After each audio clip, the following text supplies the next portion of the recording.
রব্বুল আলামিন কোরআনে কারীমের মধ্যে বলেছেন, আল্লাযী খালাকাল মাউতা ওয়াল হায়াতা লিয়াবলুয়াকুম আইয়ুকুম আহসানু আমালা। আমি পরীক্ষার জন্য এই জীবন দিয়েছি, তোমাদেরকে পরীক্ষা হবে।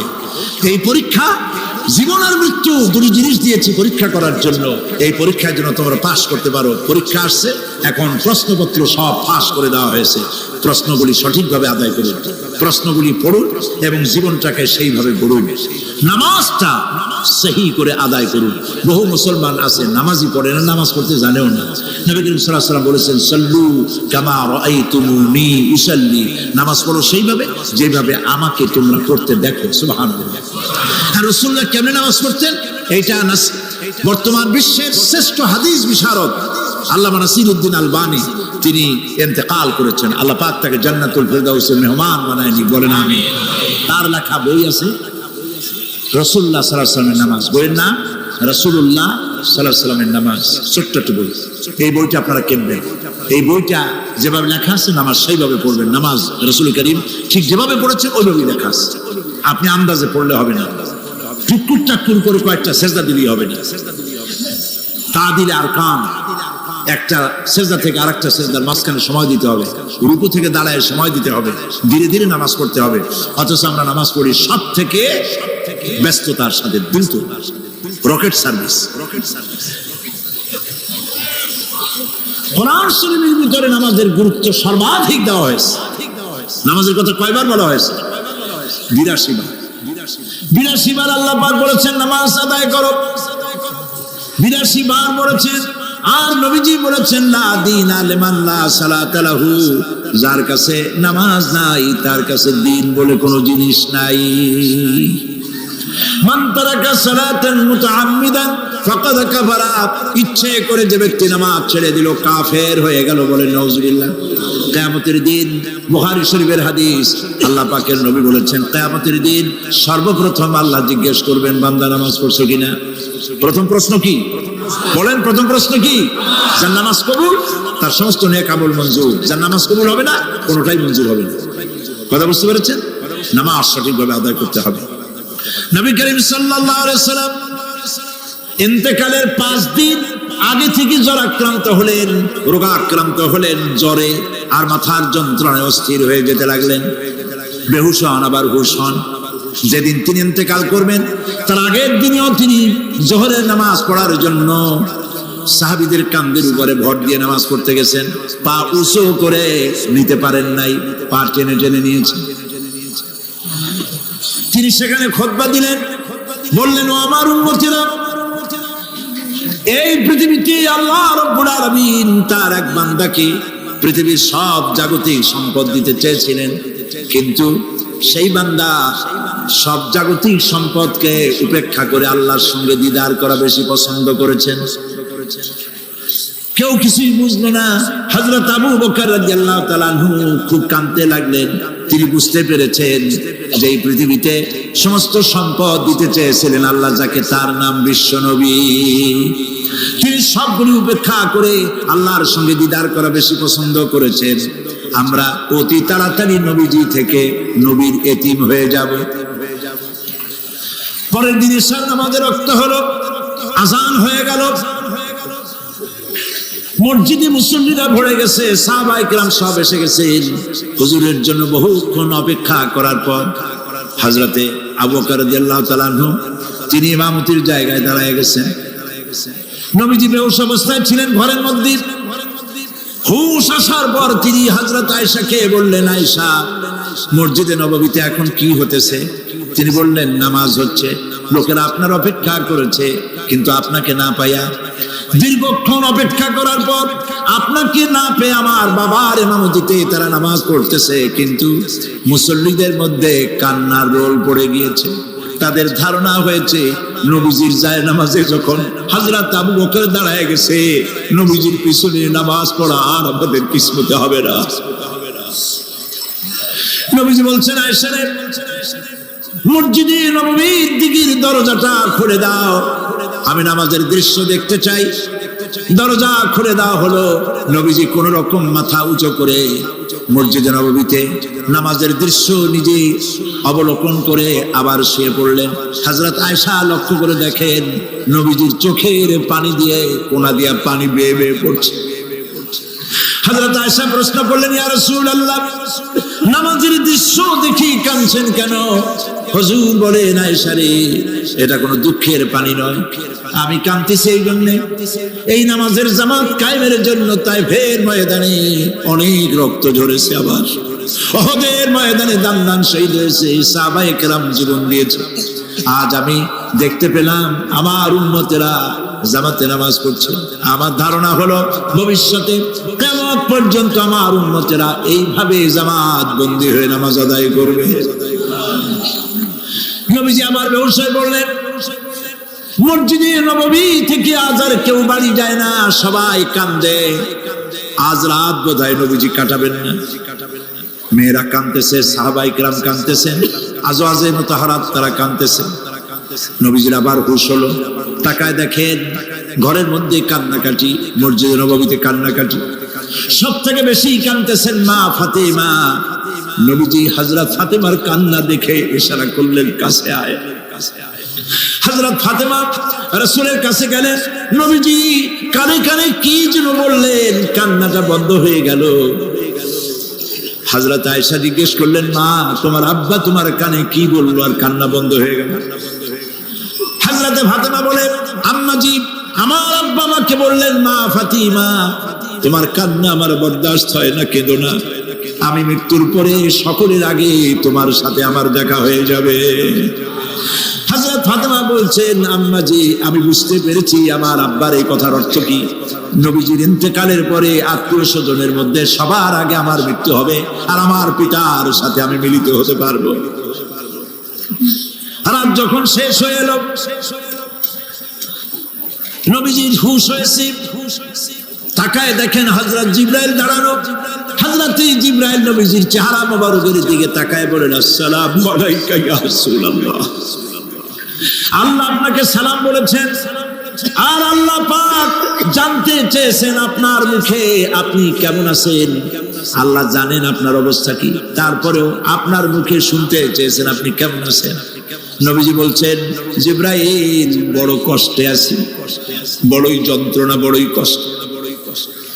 হযরত জিবরাইল বলছেন, ইয়া রাসূলুল্লাহ, আজকে এক নতুন ফেরেশতা আমি সাথে করে নিয়ে এসেছি। এই ফেরেশতা পৃথিবীর কোন নবী অথবা কোন মানুষের কাছে যাওয়ার জন্য অনুমতি চায় না। আজ আপনার কাছে অনুমতি ভিক্ষা চায় কাছে আসার জন্য। ওই ফেরেশতার নাম হচ্ছে মালাকুল মউত। হযরত মালাকুল মউত বলেন, ইয়া রাসূলুল্লাহ, এই পৃথিবীতে আদম আলাইহিস সালাম থেকে নিয়ে পর্যন্ত কোন মানুষের জান কবজের জন্য আমার অনুমতি চাওয়া লাগে নাই, আর কোনোদিন লাগবে না। আজ আমি আসার সময় আল্লাহ বলেছেন আপনার জান কবজের জন্য আমি যেন আপনার কাছে অনুমতি ভিক্ষা চাই। নবীজি বলছেন, আমি যদি অনুমতি না দেই তো কি হবে? হযরত মালাকুল মউত বলছেন, ইয়া রাসূলুল্লাহ, অনুমতি যদি না দেন আমি ফেরত চলে যাব, আমাকে সেভাবেই বলা হয়েছে। হযরত জিবরাইল বলেন, ইয়া রাসূলুল্লাহ, আল্লাহ রাব্বুল আলামিন আপনার দিদারের ইন্তজার করতেছে।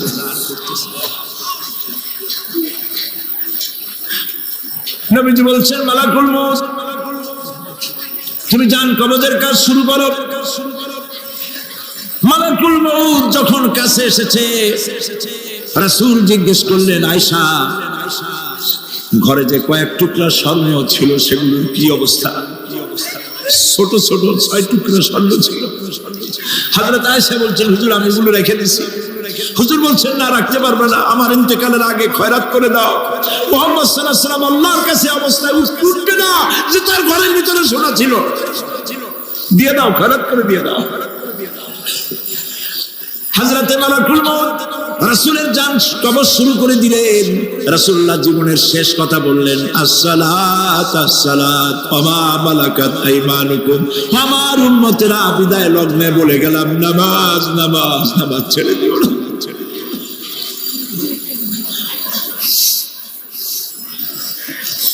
প্রিয় ভাইরা, নবী করিম সাল্লাল্লাহু আলাইহি ওয়াসাল্লাম জীবনের শেষ কথা বলে গেছেন নামাজ। সেই নামাজে আমাদের যত সব অবহেলা, স্ত্রীকে নামাজ পড়ান, বউকে নামাজ পড়ান, ছেলে মেয়েকে নামাজ পড়ান। দোকানদার ভাইরা যখন আজান হয়ে যাবে দোকান বন্ধ করে দেন, আপনি আপনার কর্মচারীরা নামাজ পড়তে যান। যতটুকু সময় নামাজ পড়তে গেছে এই সময় বিক্রি করলে যা লাভ হইতো এরপরে বিক্রি করলে আল্লাহ 10 গুণ বেশি বরকত দিতে পারেন। পারেন কিনা? পারেন কিনা? আল্লাহর বিশ্বাস করেন, আল্লাহ আপনার বরকত দিবে। আপনার কর্মচারী, দোকানদারে, বাড়ি ঘরে স্ত্রী পুত্র পরিজন যারা আছে সবাইকে নামাজি বানাবার জন্য চেষ্টা করেন।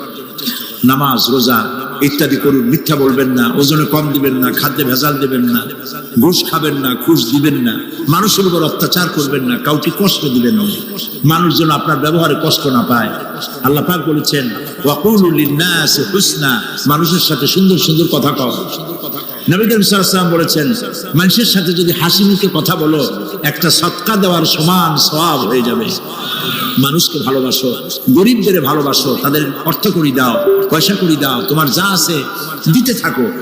কুয়ার পানি যত উঠাবে তত কুয়ার পানি ভালো থাকবে, আর পানি উঠাবেন না কুয়ার পানি পচে যাবে। এই জন্য আল্লাহর রাস্তায় পয়সা যত ইনকাম হচ্ছে খরচ করতে থাকেন, আল্লাহ পাক দিতে থাকবেন। আল্লাহ পাক বলেছেন যে সদকার মালকে আল্লাহ বৃদ্ধি করে দেন, আর দান সদকা যারা করে না, যাকাত দেয় না, তাদের মালকে আল্লাহ ধ্বংস করে দেন, হালাক করে দেন। এগুলোর দাম নাই, অশান্তি বাড়বে, বউ কথা শুনবে না, সন্তানাদি কথা শুনবে না, মামলা মোকদ্দমা, অশান্তি আর অশান্তি। আর আল্লাহর পথে থাকুন, আল্লাহ শান্তি বাড়ায় দেবেন। আমরা বলি আমিন। প্রিয় ভাই সব, আমি কিছু আলোচনা আজকে আল্লাহ পাক যা করাইছেন এগুলি যেন আল্লাহ আমারে আমল করার তৌফিক দেন। আমি মাঝে মধ্যে ভয় পাই, একদিন তো এই খবর নিশ্চয়ই হবে যে সাইদি বিদায় হয়ে গেছে। সেদিন খালি হাতে যেন আল্লাহর কাছে না যাই, আমি যেন আসামি না হই যে আমি যা বলছি মানুষকে 40 বছর একটানা যা বললাম আমি নিজে আমল করতে পারি নাই। এরকম ভিক্ষুক যেন আমি না হই, আমি যা মানুষকে বলেছি আমি যেন তা আমল করতে পারি। আমি আপনাদের কাছে দোয়া চাই। আমরা কেউ বাঁচবো না, এই যে দেখা হলো আবার দেখা নাও হইতে পারে। সেই জন্য আমরা আমাদের জীবনকে যেন তৈরি করি। আপনারা কোরআন শরীফ পড়ুন, দিন শিখুন, ঈমান শিখুন, ভালো থাকুন, ভালো হয়ে চলুন। আল্লাহ রাব্বুল আলামিন পরীক্ষার জন্য আমাদেরকে এই ময়দানে ছেড়ে দিয়েছেন। প্রশ্ন কি হবে আল্লাহ সব বলে দিয়েছেন। প্রশ্ন কি হবে? তোমার যৌবন, এ ব্যাপারে প্রশ্ন করা হবে। কোন পথে ইনকাম করেছো প্রশ্ন করা হবে। কোন পথে খরচ করেছো প্রশ্ন করা হবে। দ্বীনের ইলম যতটুকু হাসিল করেছিলে তার কতটুকু নিজে পালন করেছো, আর দ্বীনের দাওয়াত কতটুকু মানুষের কাছে পৌঁছায়ছো। প্রত্যেকটি ব্যাপারে কিয়ামতে আল্লাহর কাছে জবাব দিতে হবে। এই জন্য কবি বলছেন আমল সে জিন্দেগি বনতি হ্যায় ये जन्नत भी व जहन्नम भी ये खाकी अपनी फितरत है ना नारी ना नूरी। মানুষের জীবন আমল দিয়ে গঠন হয়, আমল দিয়ে জীবন গড়ে, নইলে এই মাটির তৈরি দেহ জান্নাত আর জাহান্নামের কিছু দিয়ে তৈরি হয়নি। আপনি ইচ্ছে করলে দেহটারে জাহান্নামের জন্য উপযোগী করতে পারেন, ইচ্ছে করলে এই দেহটাকে জান্নাতের জন্য উপযোগী করতে পারেন। এটি আপনার ইখতিয়ারে আল্লাহ দিয়েছেন, আপনাকে বাধ্য করা হয় নাই যে সেজদা না দিলে ফেরেশতা এসে ঘাড়ের উপরে পিটাবে, সুদ ঘুষ জেনা করলে পরে ঠ্যাং পিটায় ভেঙে দেওয়া হবে না। আপনি বাধ্য নন, আপনি সম্মানিত জীব, আল্লাহ সম্মানিত প্রাণী আল্লাহ পাকের। সেই জন্য মানুষকে বাধ্য করা হয় না। অটোনমাস বডি, অটোনমি দেওয়া হয়েছে, আপনাকে স্বাধিকার দেওয়া হয়েছে। চন্দ্র সূর্যের ব্যাপারে স্বাধিকার দেওয়া হয় নাই। রাত এখন 7:35, সূর্যের বাপেরও ক্ষমতা নাই বাংলাদেশে এখন উঁকি মারে, ঠিক কিনা? সে এখন আমেরিকায় রোদ দিচ্ছে, তাপ দিচ্ছে আমেরিকা। ওকে নির্ধারণ করা হয়েছে যেভাবে সেইভাবেই করতে হবে। পানি বলেন, পাহাড় বলেন, পাখি বলেন, চন্দ্র বলেন, গ্রহ বলেন, নক্ষত্র বলেন, সব জিনিস বাই হুক অ্যান্ড ক্রুক আল্লাহর হুকুম মানতে বাধ্য। কোরআনে কারীমে আল্লাহ পাক বলেছেন আফগায়রা দীনিল্লাহি ইয়াবগুন ওয়া লাহু আসলামা মান ফিস সামাওয়াতি ওয়াল আরদি তাওআন ওয়া কারহা। আল্লাহর দেওয়া জীবন ব্যবস্থা ছেড়ে দিয়ে তোমরা কি অন্য কোন মতবাদ তালাশ করবে? ওয়ালাহু আসলামা মান ফিস সামাওয়াতি ওয়াল আরদ, অথচ আকাশে যা আছে জমিনে যা আছে সব আনুগত্যের মস্তক আমার সামনে অবনত করে দিয়েছে। সুবহানাল্লাহ। মানুষকে আল্লাহ পাক ইখতিয়ার দিয়েছেন, ইচ্ছে করলে মাহফিলও আসতে পারেন, ইচ্ছে করলে সিনেমাও ঢুকতে পারবেন, অসুবিধা নেই। অসুবিধার জন্য কিয়ামত, ওখানে হিসাব হবে। এখানে আপনি সূর্য চন্দ্র ফেরেশতারও কোনো মজাল নাই, কোনো ইখতিয়ার নাই আল্লাহর হুকুমের বাইরে কিছু করে। আল্লাহ যা করতে বলেছেন তাই করতে হবে, এর বাইরে এক চুলও নড়তে পারবে না। কিন্তু মানুষেরা করতে পারে। মানুষ ইচ্ছে করলে নামাজ রোজা ছাড়তে পারে, ইচ্ছে করলে আল্লাহর অমান্য করতে পারে। এটা তার বিচারের জায়গা না, এটা হলো পরীক্ষার জায়গা। এটা কিসের জায়গা? পরীক্ষার জায়গা। এখানে আপনি কামাই করলে ওখানে কিছু পাবেন, এখানে কামাই না করলে কিছু পাবেন না। আরো সোজা করে বলি, কোন কৃষক, যে কৃষক আষাঢ় মাসে শ্রাবণ মাসে জমিন চাষ করে না, পৌষ মাসে তার গোলায় ধান আসবে? কথা বোঝেন নাকি বুঝেন? পৌষ মাসে গোলায় ধান আসবে? কোন পাগলও বলবে না যে তুমি তো চাষই করো নাই, তুমি তোমার জমিনের ফসল তোমার ঘরে আসবে কেন? কাজী এই দুনিয়ায় পরীক্ষা দিলে এখানে রেজাল্ট হয়, এখানে গাছ লাগাইলে এখানে ফল দেয়। কিন্তু মানুষের জন্য আল্লাহ পাক যে আমল তৈরি করেছেন, পরীক্ষা নেবেন, সেই পরীক্ষার রেজাল্ট এখানে হবে না। পরীক্ষার রেজাল্ট আউট হবে কোথায়? আখিরাত। বলেন সবাই, কোথায় হবে? পরীক্ষার রেজাল্ট আউট হবে কোথায়? আখিরাত। এখানে আপনি যা কামাই করবেন এখানে রিটার্ন দেওয়া হবে না। এখানে যা কামাই করবেন সমস্ত কামাই 700 গুণ বর্ধিত আকারে কিয়ামতে আল্লাহ আপনার হাতে ধরাই দিবেন। আল্লাহর ওয়াদা কখনো মিথ্যা হয়? মিথ্যা হয় রাজনৈতিক দলের নেতারা, এই জাতীয় লোকেরা যারা মঞ্চে আসে আর বলে যে এবার আমাদের ভোট দেন, আমরা ক্ষমতায় যাইতে পারলে আপনারা না খাইয়া কেউ মরবেন না।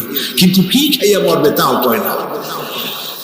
সেদিন শুনলাম এই যে নির্বাচন এখন একটা চলতেছে, স্লোগান বাপ দাঁড়াইছে, ছেলে তো বলে রহিম ভাই আমার ভাই, তোমার বাপের নাম রহিম। তারপরে শুনলাম বলতেছে বেগুন ভাইয়ের চরিত্র, আজকে নাম রাখে তো আদর করে বেগুন পটল, বেগুন ভাইয়ের চরিত্র ফুলের মতো পবিত্র। আমি আরেকজনের পাশে থেকে কইল যে নামাজ পড়ে না একত্রে, এমনই ফুলের মতো চরিত্র।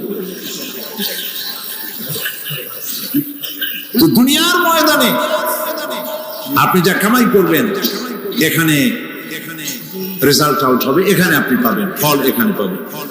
যা করবেন এখানে গাছ লাগাবেন, ফল লাগাবেন, এখানে পাবেন।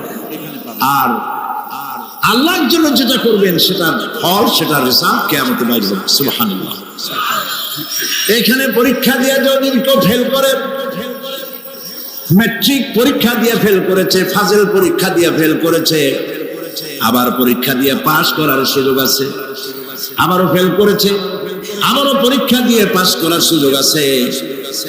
10 বার যদি ফেল করে আরো 10 বার পরীক্ষা দিয়ে পাস করার সুযোগ আছে। কিন্তু কিয়ামতের দিন আল্লাহ রাব্বুল আলামিনের জীবনের পরীক্ষায় কোনো মানুষ যদি আল্লাহর আদালতে ফেল করে বসে একবার, দ্বিতীয়বার পরীক্ষা দেওয়ার আর কোনো সুযোগ নাই। এই পৃথিবীতে যদি কেউ নিম্ন আদালতে মামলায় হেরে যায়, জজ কোর্টে করবে, যদি হেরে যায় হাইকোর্টে করবে, হেরে গেলে আপিল করবে সুপ্রিম কোর্টে, সুপ্রিম কোর্টেও যদি হেরে যায় তাহলে প্রেসিডেন্টের কাছে আপিল করবে। সুযোগ আছে কয়েকবার। কিন্তু কিয়ামতের দিন জীবনের আদালতে কোনো মানুষ যদি একবার ফেল করে বসে, জীবনের মামলায় যদি একবার হেরে যায়, দ্বিতীয়বার আপিল করার আর কোনো জায়গা নাই। সে আখিরাতে রেজাল্ট আউট হবে। আমরা সব মরে যাব, আমরা সব কি হব? সব মরে যাব। আল্লাহ পাক আমাদেরকে উঠাবে না। মানুষকে কবরে রাখার সময় আমরা কি বলি? মিনহা খালাকনাকুম, জানেন না? পড়েন, মিনহা খালাকনাকুম ওয়া ফিহা নুঈদুকুম ওয়া মিনহা নুখরিজুকুম তারাতান উখরা। এই মাটি দিয়ে তোমাকে তৈরি করা হয়েছিল, এই মাটির মধ্যে রেখে গেলাম, এর থেকে আবার তোমাকে উত্থিত করা হবে। কে বলতেছেন এ কথা? আল্লাহ পাক বলছেন, আল্লাহ তাআলা বলছেন। কি নিষ্ঠুর এই পৃথিবী! ভেবে দেখেছেন কি একবারও কি ভেবে দেখেছেন এই পৃথিবী কত নিষ্ঠুর? এই সন্তান সন্ততি সব একটি মোহ, একটি মায়া, একটি মহব্বত, একটি প্রতারণা। যে বইয়ের জন্য হারাম ইনকাম করেছেন, যে সন্তানদের জন্য হারাম ইনকাম করেছেন, জান দিলেন, রক্ত দিলেন, জীবন দিলেন, সারা রাত কষ্ট করেছেন, দৌড়দৌড়ি করেছেন, যখন মরে গেলেন, যে বাচ্চাটা আপনি কোলে না দিলে কলিজা ঠান্ডা হয় না, সেই বাচ্চা বলবে, মাকে বলবে, মা বাপের লাশ যে রুমে আছে আমার সেখানে নিয়ে আমার ভয় করে। ঠিক কিনা? স্ত্রীও আরো দু একজন লোক না হলে লাশের ঘরে থাকতে পারবে না, তারও ভয় করবে। থাকলে বড় জোর মা থাকতে পারে, বাপ থাকতে পারে। যাকে বিবাহ করার পর অনেক সন্তান আছে, মা বাপকে চোখে দেখতে পারে না, বউর কথা মতো মায়ের সাথে কথা বলা বন্ধ করে দেয়। হয়তো কুমিল্লা এরকম নাও থাকতে পারে। বউ তো নালিশ করছে, মার সাথে কথা বলে, আবার বলে এই বুড়িটা মরে না কেন? নাউযুবিল্লাহ, নাউযুবিল্লাহ। বুড়িটারে মরার কথা বলতেছো তুমি? তোমার ছোট্টবেলায় যখন তোমার টাইফয়েড হয়েছিল, অসুখ করেছিল, গরিব বাবা, বাড়িতে ল্যাপ নাই, খাতা নাই, তোষক নাই, সেই জায়গায় মা তার কাপড় বিছায় দিয়া বুকের উপরে নিজের শরীরের উষ্ণতা দিয়া বাঁচায় রাখার চেষ্টা করেছে, নিজে না খেয়ে খাওয়াইছে, অসুখ সারে না। মা ওই মুমূর্ষ বাচ্চার সেরানে তার মাথার কাছে বসে তাহাজ্জুদের নামাজ পড়ে, কোরআন শরীফ তেলাওয়াত করে, চোখ দিয়া পানি পড়ে আর বলতে তাকে, রব্বুল আলামিন আমার জীবনটারে দিয়া আমার কলিজার টুকরা সন্তানটারে বাঁচাইয়া দাও। যেই মা নিজের জীবন দিয়া সন্তান বাঁচাইতে চাইলো, সেই সন্তান আজকে বউ পাইয়া মাকে ভুলে যায়, মায়ের সাথে খারাপ ব্যবহার করে। আল্লাহ রাব্বুল আলামিন বলেছেন, মা বাবার সঙ্গে খারাপ ব্যবহার করো না, ভালোবাসায় কথা বলো। ওয়াকুল লাহুমা কাওলান কারীমা, সম্মান সূচক কথা বলো। মা বাবার জন্য দোয়া করো আমার কাছে। কে বলতেছে?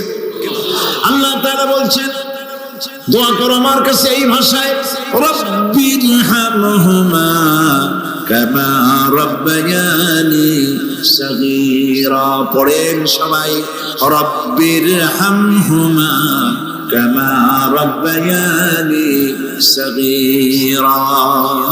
আয় আমার রব, আমার মা বাপ যেমনি ছোটবেলায় আমাকে অত্যন্ত যত্ন করে লালন পালন করেছে, আল্লাহ তাআলা তুমি দয়া করে আমার মা বাপকে তোমার রহমতের করে লালন পালন করো। সুবহানাল্লাহ।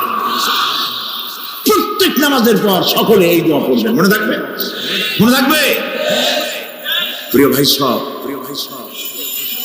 সেই কিয়ামতের মাঠে আমাদেরকে উঠতে হবে, আল্লাহর দরবারে উঠতে হবে। সেই সময় আমাদেরকে কেউ উপকার করবে না। يوم لا ينفع مال ولا بنون, সম্পদ আর সন্তান সন্ততি কোনো কাজে লাগবে না। মা তার সন্তানকে চিনবে না, সন্তান তার মাকে চিনবে না, বাপ তার সন্তানকে চিনবে না, কেউ কাউকে পরিচয় দিবে না। কি মারাত্মক অবস্থা! মানুষ চরম অসহায় হয়ে যাবে। চতুর্দিকে ফেরেশতার আনাগোনা, সূর্য মাত্র 1 হাত উপরে, প্রচন্ড তাপ নিয়ে সূর্য অবস্থান নেবে, মাথার চান্দি ফেটে গিয়ে গুনাহগারের মাথার মগজ গলে গলে পড়তে থাকবে।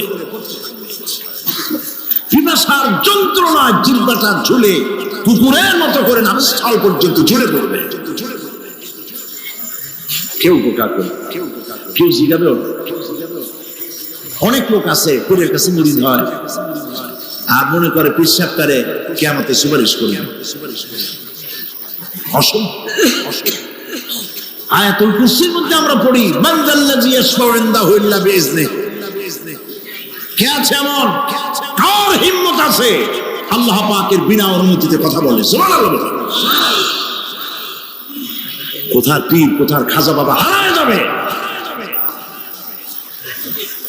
ইব্রাহিম আলাইহিস সালামের মতো পয়গম্বর কি মনে করে আল্লাহর খলিল? ইব্রাহিম আলাইহিস সালাম আল্লাহর কি? আল্লাহর খলিল। আল্লাহর খলিল কিয়ামতের দিন বলবেন, আল্লাহ পাক, আয় আল্লাহ তাআলা, আমার বাপের কাছে আমার একটা ওয়াদা ছিল, আমি সুপারিশ করবো তার জন্য, তুমি দয়া করে আমার বাপকে জাহান্নাম থেকে ক্ষমা করো, আমি তার জন্য সুপারিশ করতেছি। আল্লাহ তাআলা বলবেন, ইব্রাহিম, তোমার সুপারিশ মঞ্জুর হলো না। কথা বুঝতেছেন না? বুঝতেছেন না? ইব্রাহিম আলাইহিস সালাম যদি বাপের জন্য সুপারিশ করতে না পারে, ইব্রাহিম আলাইহিস সালাম তিনি যদি তার বাপের জন্য সুপারিশ করে যদি ব্যর্থ হন, আপনার পিসাব কোন কামে লাগবে চিন্তা করেন। নবী করিম সাল্লাল্লাহু আলাইহি ওয়াসাল্লামকে প্রশ্ন করা হয়েছে, হে রাসূল, আপনার আব্বা আম্মার অবস্থা কি হবে? কথা কি শোনেন নাকি? আপনার আব্বা আম্মার অবস্থা কি হবে? নবী করিম সাল্লাল্লাহু আলাইহি ওয়াসাল্লাম বলেছেন, আমি আমার আব্বা আম্মার কোন উপকারে আসব না। ইন্না লিল্লাহি ওয়া ইন্না ইলাইহি রাজিউন। তাহলে কোন সাহসে মনে করতেছেন কোন পীর কোন একটা বিদেশ থেকে দেশের থেকে একটা নাজিল হলো আর ওইটার পিছনে পিছনে দৌড়াবেন, সে আপনারা নাজাত দেবে, তার পায়ে চুমা খাবেন, এই পায়ে হাত দিয়ে কদমবুজি করা বাদ দেন। টাকা ইনকাম করার জন্য মানুষকে ভুল পথে পরিচালিত করছে অনেক পীর, আছে না? খালি মানুষের টাকা দেয়, জামা অনেক পকেট, খালি টাকা নেওয়ার সমানে ঢুকাইতে দেবে চতুর্দিক দিয়ে। বাইরে বোঝার উপায় নাই, কিন্তু অনেক পীর আছে এমন, ঢাকা শহরে বড় বড় মার্কেটের মালিক, আমি জানি, বড় বড় মার্কেটের মালিক, বিরাট ব্যবসায়ী, জামা পরিষ্কার করে না 2 মাসে, মানুষকে দেখাবার জন্য গামছাটা নাকের কাছে ধরে ফট ফট করে আওয়াজ করে, মনে হয় যেন কাঁদতেছে। আজ মিশিয়াল হাবিজাবি জিকির শিখা, লা ইলাহা কতক্ষণ, ইল্লাল্লাহ কতক্ষণ, আল্লাহ আল্লাহ কতক্ষণ, কোথায় পাইছো? ইল্লাল্লাহ ইল্লাল্লাহ কিসের জিকির? ইল্লাল্লাহ মানে কি? আল্লাহ ছাড়া, আল্লাহ ছাড়া, আল্লাহ ছাড়া, আল্লাহ ছাড়া কি? কাজী রাসূলুল্লাহ যা করেন এগুলি বেদাত, এই সব পীরের পাশে যাবেন না, মনে থাকবে।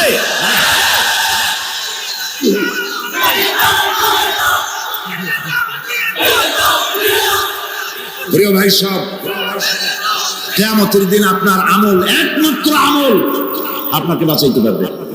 এই কোরআন শরীফে আল্লাহ পাক বলেছেন, ইয়া আইয়ুহাল্লাযীনা আমানু আবতাগু ইলাইহিল ওয়াসিলা, হে বিশ্বাসীরা ওসিলা ধরো।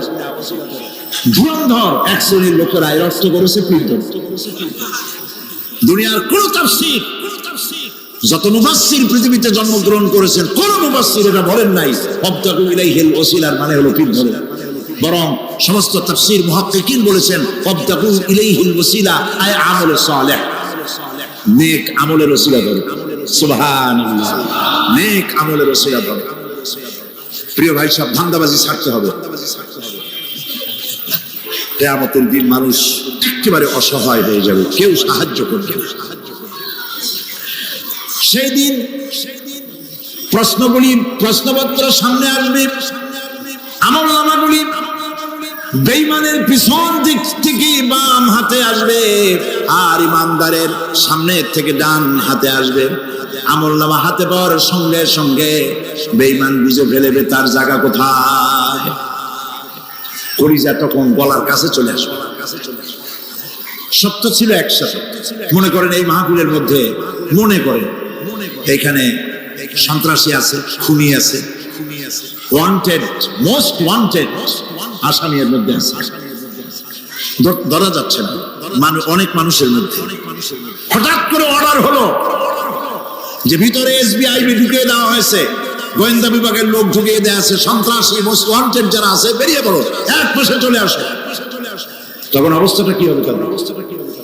মজা লাগবে?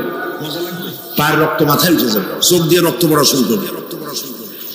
সমস্ত মানুষ একসাথে ছিল হাসরের ময়দানে। হঠাৎ করে অর্ডার হয়ে যাবে, অন্তাজুল ইয়াউমা আইয়ুহাল মুজরিমুন, হে অপরাধীর দলেরা আলাদা হয়ে যাও। ইন্না লিল্লাহ, আলাদা হয়ে যাও। সমস্ত মানুষ সেখানে খালি পায়ে উঠবে, কারো পায়ে জুতা নাই, স্যান্ডেল নেই, পরনে কোনো কাপড় নাই, গায়ে কোনো কাপড় নাই, মাথায় কোনো আবরণ নাই।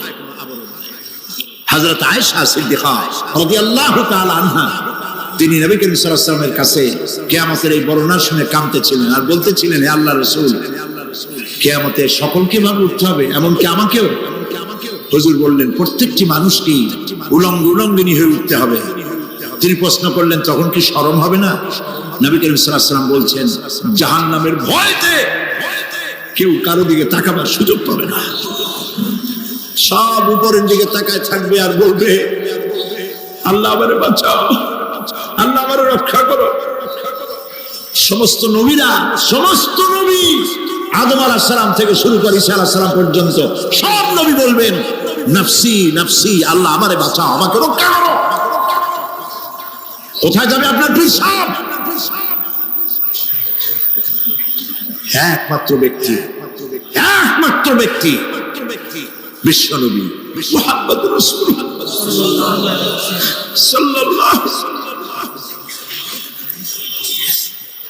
মানুষেরা হয়রান হয়ে যাবে, আদম আলাইহিস সালামের কাছে যাবে, আবাল বাশার, আপনি প্রথম মানুষ, আমরা বিপদে শেষ হয়ে গেছি, 50,000 বছর দাঁড়ায় আছি। কয় বছর দাঁড়ায় থাকতে হবে? কোথায় আছে? এই কোরআন শরীফ 50,000 সানা মিম্মা তাউদ্দুন। এই পৃথিবীতে গণনা করলে 12 মাসে 1 বছর, 12 বছরে 1 যুগ, এরকম করে করে 50,000 বছর পৃথিবীতে গুনলে যত বড় লম্বা হয়, বিচারের দিনটা এত বড় লম্বা হবে।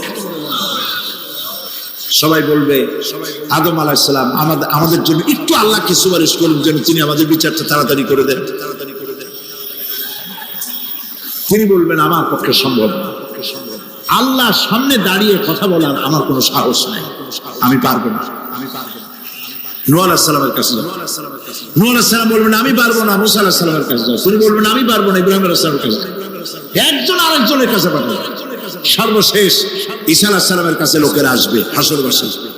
ঈসা আলাইহিস সালাম বলবেন, আমি তো পারবোই না, কারণ পৃথিবীর শত শত কোটি নাসারারা আমাকে আল্লাহর ছেলে বলছে, অথচ আমি তাদের তা বলতে বলিনি।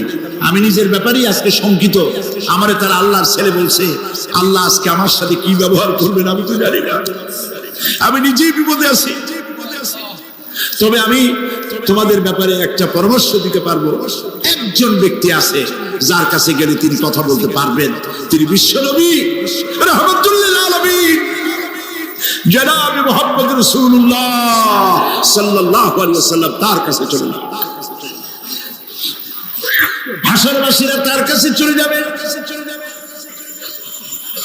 নবীজি সকলের কথা শুনে সিজদায় পড়ে কাঁদতে থাকবেন।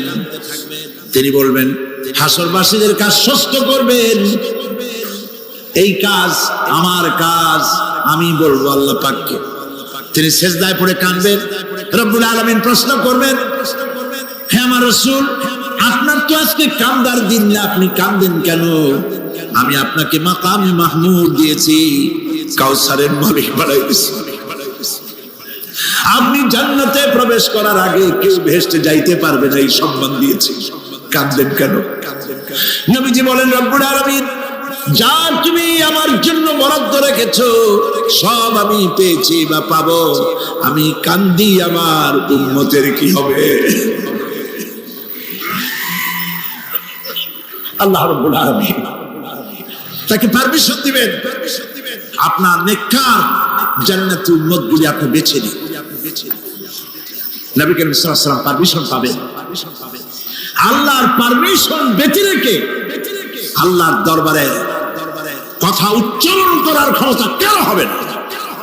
সুবহানাল্লাহ। এই কথা ভাববার কোনো কারণ নাই।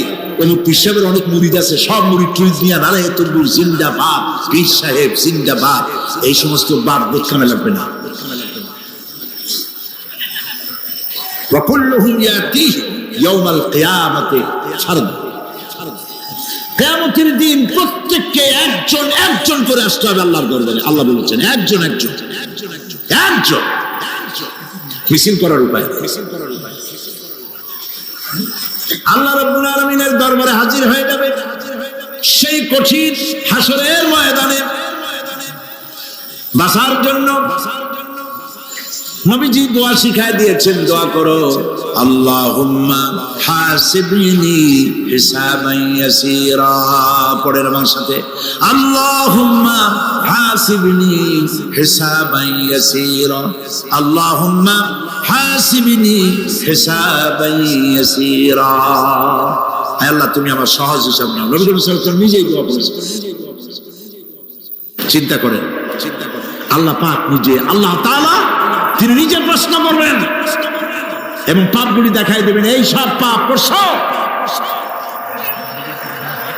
মানুষ আল্লাহর বান্দা ভয় চোটে কলজা গলা দিয়ে বেরিয়ে যেতে থাকবে, বেরিয়ে যেতে চাইবে, তার বাষ্পরুদ্ধ হয়ে আসবে, বলতে থাকবে, আল্লাহ আমি করে ফেলেছি, আমি মাপ চাই, তোমার কাছে ক্ষমা ভিক্ষা চাই। আল্লাহ রাব্বুল আলামিন বান্দার কাকুতি মিনতির দিকে লক্ষ্য করে বলবেন, বান্দারে আমি তোকে ক্ষমা করে দিলাম। এটাই হলো হিসাব, সহজ হিসাব। এই সহজ হিসাব কার কিসমতে আছে, কার কিসমতে নাই, তা আমরা কেউ জানি না। এই দুনিয়াটাকে আল্লাহ পাক বানাইছিলেন পরীক্ষা নেওয়ার জন্য। কি জন্যে? পরীক্ষা নেওয়ার জন্য। পরীক্ষায় যার যে বয়স এখন আছে, এখানে আমার যা বয়স, আপনার যা বয়স, এই বয়সে যা যা করছি এখন হিসাব করেন। ছোটবেলায় কই মাছের কাঁচা গলার মধ্যে ঢুকছিল, তখন ক্লাস 2-তে পড়ি। এরকম একটা ঘটনা মনে আছে কিনা? মনে নাই? অন্যের বাড়ি আম পাড়তে গিয়া বাড়িওয়ালার সামনে পড়ছিলেন, দুটো থাপ্পড় দিয়েছিল, এসব কথা মনে আছে না? আছে কিনা? এই ছোট্ট ছোট্ট কথাগুলি কোন পুকুর পাড়ে আসার খাইছিলাম, কেডা মারছিল, সেই ছোট্টবেলা থেকে এই পর্যন্ত এই ছোট্ট কথাগুলো যদি মনে থাকে, তাহলে বড় বড় পাপ কি কি করছেন তা মনে নাই। তাহলে নিজের হিসাব নিজে করো, কিয়ামতে আল্লাহ পাক আমলনামা হাতে দিবেন, বলবেন পড়ো, ইকরা কিতাবাক, পড়ো তোমার আমলনামা। তুমি তোমার হিসাবের জন্য আজকে তুমি নিজেই যথেষ্ট। পড়ে দেখো কি করছো। ইন্না লিল্লাহি ওয়া ইন্না ইলাইহি রাজিউন। হযরত ওমর ফারুক রাদিয়াল্লাহু তাআলা আনহু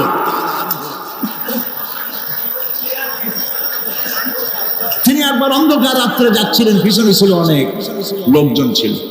হাঁটতে হাঁটতে তিনি প্রশ্ন করলেন, আচ্ছা তোমাদের মধ্যে কি কেউ আছে এমন বলতে পারো যে কোরআন শরীফের মধ্যে সবথেকে হতাশাব্যঞ্জক আয়াত কোনটি? একজন জবাবে বললেন, অন্ধকার পিছনে, অন্ধকারের মধ্যে পিছন থেকে একজন জবাব দিল, ফামাইয়ামাল মিসকালা যাররাতিন খায়রান ইয়ারা ওয়া মাইয়ামাল মিসকালা যাররাতিন শাররান ইয়ারা। এর অর্থ হলো, পৃথিবীতে কেউ যদি ছোট্ট একটি পাপ নেকির কাজ করে, সরিষা পরিমাণ নেকির কাজ যদি করে সেটা দেখতে পাবে, সরিষা পরিমাণ পাপের কাজ যদি করে সেটা দেখতে পাবে।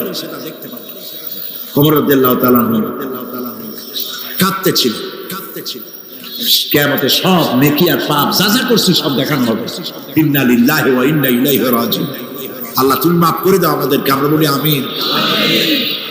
কতক্ষণ হাঁটার পরে তিনি প্রশ্ন করলেন, আচ্ছা মুমিনদের জন্য কোরআনের মধ্যে সবথেকে আশাব্যঞ্জক কোন আয়াত কি আছে?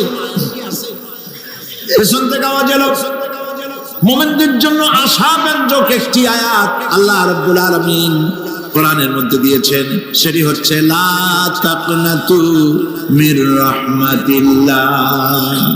আমার রহমত থেকে, আল্লাহর রহমত থেকে হতাশ হও না, নিরাশ হয়ে যেও না। অর্থ হচ্ছে আমরা পাপ করেছি, আমরা সবাই গুনাহগার কিনা বলেন? স্বীকার করি আমরা সবাই গুনাহগার কিনা?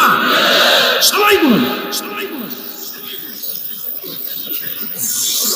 এই গুনাহগার মানুষগুলি যদি গুনাহে তওবা করে, গুনার জীবনে করব না তওবা করে কেউ যদি আল্লাহর রহমতের দিকে এক বিঘত অগ্রসর হয়, হাদিসে কুদসির ভিতরে এসেছে আল্লাহ পাক বলেন, আমি আমার ওই বান্দার দিকে এক হাত আগায়া যাই। কোন বান্দা যদি গুনাহ তওবা করে আর যদি গুনাহ না করে আমার দিকে যদি হেঁটে আসে, আমার রহমত বান্দার দিকে দৌড়াইয়া যায়। আল্লাহর গজবের চাইতে রহমত বেশি। বান্দা তোমার গুনাহ যদি আকাশ সমান হয়, আল্লাহর, তোমার গুনাহ যদি পাহাড় সমান হয়, আল্লাহর রহমত আকাশ সমান। তোমার গুনাহ যদি আকাশ সমান হয়, আল্লাহর রহমত তার আরশে আজিম ছেয়ে গেছে। মাপ চাও, ক্ষমা চাও, তওবা করো, জীবনে গুনাহ আর করবে না। যে ব্যক্তি তওবা করবে, গুনাহ থেকে বাঁচবে, আল্লাহ তাদেরকে রক্ষা করবে। প্রিয় ভাইয়েরা, এই দুনিয়ার জিন্দেগিতে পৃথিবীর মহব্বতে আমরা পাগল হয়ে গেছি। সবাই শুধু টাকা টাকা টাকা ছাড়া দুনিয়াটা ফাঁকা।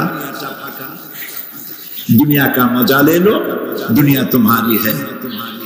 খাও দাও ফুর্তি করো, দুনিয়াটা মস্ত বড়। এগুলি শয়তানদের কথা। কাদের কথা? শয়তানদের কথা। আল্লাহ বলেছেন কুলু ওয়া তামাত্তাউ, খা, জব্বর খাও, খা, খার ফুর্তি কর। মাতাউন কালিল সুম্মা মাওয়াহুম জাহান্নাম ওয়া বিসাল মাসীর। সামান্য কয়েক দিনের জন্য দালান কোঠা বানাইয়া ফুর্তি কর, এরপরে জায়গা হবে জাহান্নাম। জায়গা হবে কোথায়? জাহান্নাম। প্রিয় ভাইরা, এই দুনিয়াটার দৃষ্টান্ত একটা পরের স্ত্রীর মতো সুন্দর যুবতী, রূপবতী, স্বাস্থ্যবতী পরের একটা স্ত্রী। এইটারে দেখে আফসোস করে কোনো লাভ আছে? জবাব দেন। যারা কথা বুঝেন তারা জবাব দেন। অন্যের সুন্দরী তরুণী, তন্নি, রূপবতী যুবতী, রূপের ছটায় চতুর্দিকে আলোকিত, এরকম একটা পরের বউ দেখিয়া আফসোস করে কোনো লাভ আছে? ওর তো বিয়ে হয়ে গেছে, তুমি আফসোস করে লাভ নেই। গলা দড়ি দিয়ে বললেও লাভ নেই। এই পৃথিবী একটা সুন্দরী পর স্ত্রীর মতো, একে যত মহব্বত করবেন, আল্লাহর রহমত থেকে তত দূরে চলে যাবেন। আর এই দুনিয়ার উপরে যত লাথি মারবেন, আল্লাহর দিকে তত আগায় যাবেন। খালি টাকা চাই, টাকা টাকা। বাড়ি একটা আছে আরো 6টা চাই, দোকান 5টা আছে আরো 7টা চাই, গাড়ি একটা আছে আর 50টা চাই। এই চাই আর চাই, খাই আর পাই, এই করতে করতে মানুষের জীবন শেষ হয়ে যায়। আহারে, একেবারে খালি হাতে চলে গেল। ইন্ডাস্ট্রি পড়ে থাকলো, বাড়ি পড়ে থাকলো, গাড়ি পড়ে থাকলো, 3খান কাপড় নিয়ে আর চলে গেল গর্তের ভিতরে। আহারে, ছেলে মেয়ে বউ চোখের একটু পানি ফেলাইলো ওই দিন, আর কিচ্ছু না, কবরের মধ্যে রেখে দিল। এখন কবরের ভিতরে ফেরেশতা চলে এসেছে। বেঈমান হয়ে যদি মারা যেয়ে থাকে, ঈমান নিয়ে মরে নাই, বেঈমান হয়ে মারা গেছে, কলেমা মনে আসে নাই। জিজ্ঞেস করা হবে মান রাব্বুকা মা দীনুকা মান নাবিয়ুকা, কে তোমার রব, কি তোমার দিন, কে তোমার নবী? বেঈমান বলবে হায় হাতা লা আদরি, জানি না। নাউযুবিল্লাহ, বলে নাউযুবিল্লাহ, জানি না। এখানে আপনি মুখস্থ করে গেলেই যে ওখানে জবাব দিতে পারবেন এমনটি হবে না। আমল, আমল করতে হবে, আমল তৈরি করতে হবে। আমল মানে কিন্তু এইটা না যে আপনি বসে বসে তসবিহ পড়বেন। এটা লোকের আমল করে, যে লোকটা খুব আমলদার, খুব আমল করে। আমলের ইংরেজি হচ্ছে ওয়ার্ক, বাংলা হলো কাজ। তো কেউ বসে বসে কোনো কাজ নাই, তসবিহ টিপতেছে, এটা আমল হইলো? আপনার সমস্ত কাজগুলি হতে হবে আল্লাহরে খুশি করার জন্য। দোকানদারি করবেন আল্লাহরে খুশি করার জন্য করবেন। আচ্ছা, ওখানে পরে আসতেছে। কবরের ভিতরে জবাব দিবে আমি কিছু জানি না। কিছুই যখন জানলো না, শাস্তি শুরু হয়ে যাবে। সিজ্জিনে তার রূহ রাখা হবে, এ মাটির দেহ মাটির সঙ্গে মিশে যাবে। খবরের মধ্যে কোনো প্রচন্ড শাস্তি বা জাহান্নামের আগুন ইত্যাদি দিয়েছি, প্রচন্ড কোনো শাস্তি হবে না। শাস্তি হবে কবর আযাব, আযাবুল কবর হক, আযাবের কবর হবে। তবে জাহান্নামের শাস্তি মতো হবে না। আসামি কনভিক্টেড না হওয়া পর্যন্ত, বিচার না হওয়া পর্যন্ত যেমন ফালায় রাখে জেলখানার কোন রুমে বা হাজতখানায়, ওই রকম সিজ্জিন নামক একটা জায়গা আছে, ওইখানে রেখে দেবে। শাস্তি হবে কিসের উপরে? রুহের পরে। অনেকে মনে করে যে কবর হলো শুধু মাটির মধ্যে ওইটা, কিন্তু এইটার নাম শুধু কবর না। মানুষের জীবনের 4টে স্তর। কয়টা স্তর? একটা হলো আলমে আরওয়াহ, আরেকটি হচ্ছে আলমে আজসাম অথবা আলমে আসবাব, আরেকটি হচ্ছে আলমে বারজাখ, আরেকটি হচ্ছে আলমে আখিরাত। কয়টা হলো? 4টা। আলমে আরওয়াহ রূহের জগৎ, যেখান থেকে আমরা আসছি। আর আলমে আজসাম বা আলমে আসবাব হলো বস্তু জগৎ, যেখানে আমরা আছি। এরপরে মৃত্যু থেকে শুরু করে কিয়ামতের দিন পর্যন্ত যে সময়টা, এই সময়টার নাম হলো আলমে বারজাখ। বারজাখ শব্দের অর্থ হলো জবনিকা, পর্দা, স্ক্রিন, একটা পর্দার আড়ালে নিয়ে যাওয়া হবে। এরপর হবে আলমে আখিরাত, যেখানে জবাবদিহির জন্য সকলকে উঠতে হবে। শাস্তি হবে রূহের উপর। এখন আপনি বলবেন যে রূহের শাস্তি হয় কেমনে? রূহ তো দেখা যায় না। রূহ কি দেখা যায়? রূহ সম্পর্কে প্রশ্ন করা হয়েছে, ওয়ায়াসআলুনাকা আনির রূহ কুলির রূহু মিন আমরি রাব্বি। নবী, আপনাকে প্রশ্ন করা হয় রূহ কি জিনিস, আপনি বলুন রূহ হচ্ছে আল্লাহ পাকের একটি অর্ডার। তো এই অর্ডার, একটি হুকুম, যার কোনো আকার নাই, এইটারে আল্লাহ শাস্তি কেমনে দেবে? এই শাস্তি আপনি দুনিয়ায় বুঝতে পারবেন। হঠাৎ করে আপনার গ্রেফতারি পরোয়ানা জারি হয়ে গেছে, তখন একটা টেনশন ক্রিয়েট করে। এই শাস্তিটা কোথায় হয়? বডির উপরে না রুহের উপরে? রুহের উপরে হয়। ঘুমায় আছেন, স্বপ্নে দেখতেছেন বাঘে তাড়াইতেছে, বউ কাছে শোয়া, পুলিশে তাড়াইতেছে, বাঘে তাড়াইতেছে, সাপে তাড়াইতেছে, ঘেমে ভয়, আপনি ভয়তে ঘেমে হার্টবিট এত বাড়ছে, ঘুমের থেকে জেগে বউরে ধমকাচ্ছেন যে আমার বাঘে তাড়াইলো, তুমি একেবারে নাক ডেকে জন্মের মতো ঘুমাইতেছে। বউ তো টেরই পায়, ঠিক কিনা? এই যে বাঘে তাড়াইলো, পুলিশে তাড়াইলো, সাপে তাড়াইলো, ঘুমের মধ্যে কষ্টে ঘাম বেরিয়ে গেল, এই শাস্তিটা কিছু করে হইল। এটা আল্লাহ দেখাই দিলেন, মরার পরে এর থেকে মারাত্মক কঠিন শাস্তি রুহের উপরে হবে। তারপরে বডি বানানো হবে জাহান্নামে দেওয়ার জন্য। এগুলির ব্যাপারে আমি আলোচনা করেছিলাম চট্টগ্রামে বছর সূরা নাবার তাফসীর করেছিলাম। সূরা নাবা, আম্মা ইয়াতাসাআলুন, 5 দিন তাফসীর করেছি। 31 জন হিন্দু খ্রিস্টান মুসলমান হয়ে গেছে এবার চট্টগ্রাম। নবী করিম সাল্লাল্লাহু আলাইহি ওয়াসাল্লাম বলেছেন, কেউ যদি দুনিয়ায় বেঁচে থাকা অবস্থায় কিয়ামতের দৃশ্য দেখতে চায়, সেজন্য সূরা নাবা, সূরা আত-তাকবীর, সূরা নাজিআত, সূরা আল-ইনফিতার, এই সূরাগুলি যেন পড়ে, তাহলে দুনিয়ায় জীবিত থাকা অবস্থায় কিয়ামতের দৃশ্য দেখতে পারবে। ঈমানদার ব্যক্তি, যে ব্যক্তি মরার সময় মুখে উচ্চারণ করতে পেরেছে লা ইলাহা ইল্লাল্লাহু মুহাম্মাদুর রাসূলুল্লাহ, জোরে সরে পড়েন লা ইলাহা লা ইলাহা লা ইলাহা লা ইলাহা ইল্লাল্লাহু মুহাম্মাদুর রাসূলুল্লাহ। কালেমা পড়ে মারা গেল। এরপরে কবরের ভিতরে মুনকার নাকির ফেরেশতা এসে হাজির হয়ে যাবে, প্রশ্ন করবে মান রাব্বুকা। ঈমানদার ব্যক্তি বলবে রব্বি আল্লাহ। বলেন রব্বি আল্লাহ। আমার রব কে? আল্লাহ না, আল্লাহ। মুহাব্বতের সাথে বলেন আল্লাহ। কেউ যদি হৃদয়ের গভীর কন্দর থেকে, কলিজার মধ্য দিয়ে, মনের মণিকোঠা থেকে একবার যদি গভীর রাত্রে জেগে একবার যদি বলে আল্লাহ, আল্লাহ পাক 70 বার সালা দিয়ে জিজ্ঞেস করেন, বান্দা কি চাও বলো, আমি হাজির। কি মজার নাম আল্লাহ! এর থেকে মজার নাম পৃথিবীতে নাই। এই মজা বেশি পাবেন তাহাজ্জুদের সময়। সুবহানাল্লাহ বলেন। রাত জাগতে শিখুন, তাহাজ্জুদের নামাজের অভ্যাস করুন। সমস্ত নবীদের উপরে তাহাজ্জুদ পড়া বাধ্যতামূলক ছিল। গভীর রাত্রে সব ঘুমানো, আপনি জাগুন, উযু করুন, একটা রুমের মধ্যে একা চলে যান, দরজা বন্ধ করে দিন। তারপরে 6 রাকাত 8 রাকাত নামাজ পড়ে কান ধরে আল্লাহর কাছে বলতে থাকেন, আল্লাহ, আমি এই সমাজের একজন নগণ্য মানুষ, তুমি দয়া করে আমারে কত টাকা দিছো, পয়সা দিছো। আমার মতো বিদ্যা জানাওয়ালা লোকেরা রিক্সা চালায়, অফিসে চাকরি করে, খাইয়া বউরেও ভালো কাপড় দিতে পারে না। তুমি আমারে কই থেকে কই নিয়ে আসছো বাবু? তার আমি শুধু নাফরমানি করছি, গুনাহ করছি, মিথ্যা কথা বলছি। আল্লাহ তুমি আমারে মাফ করো।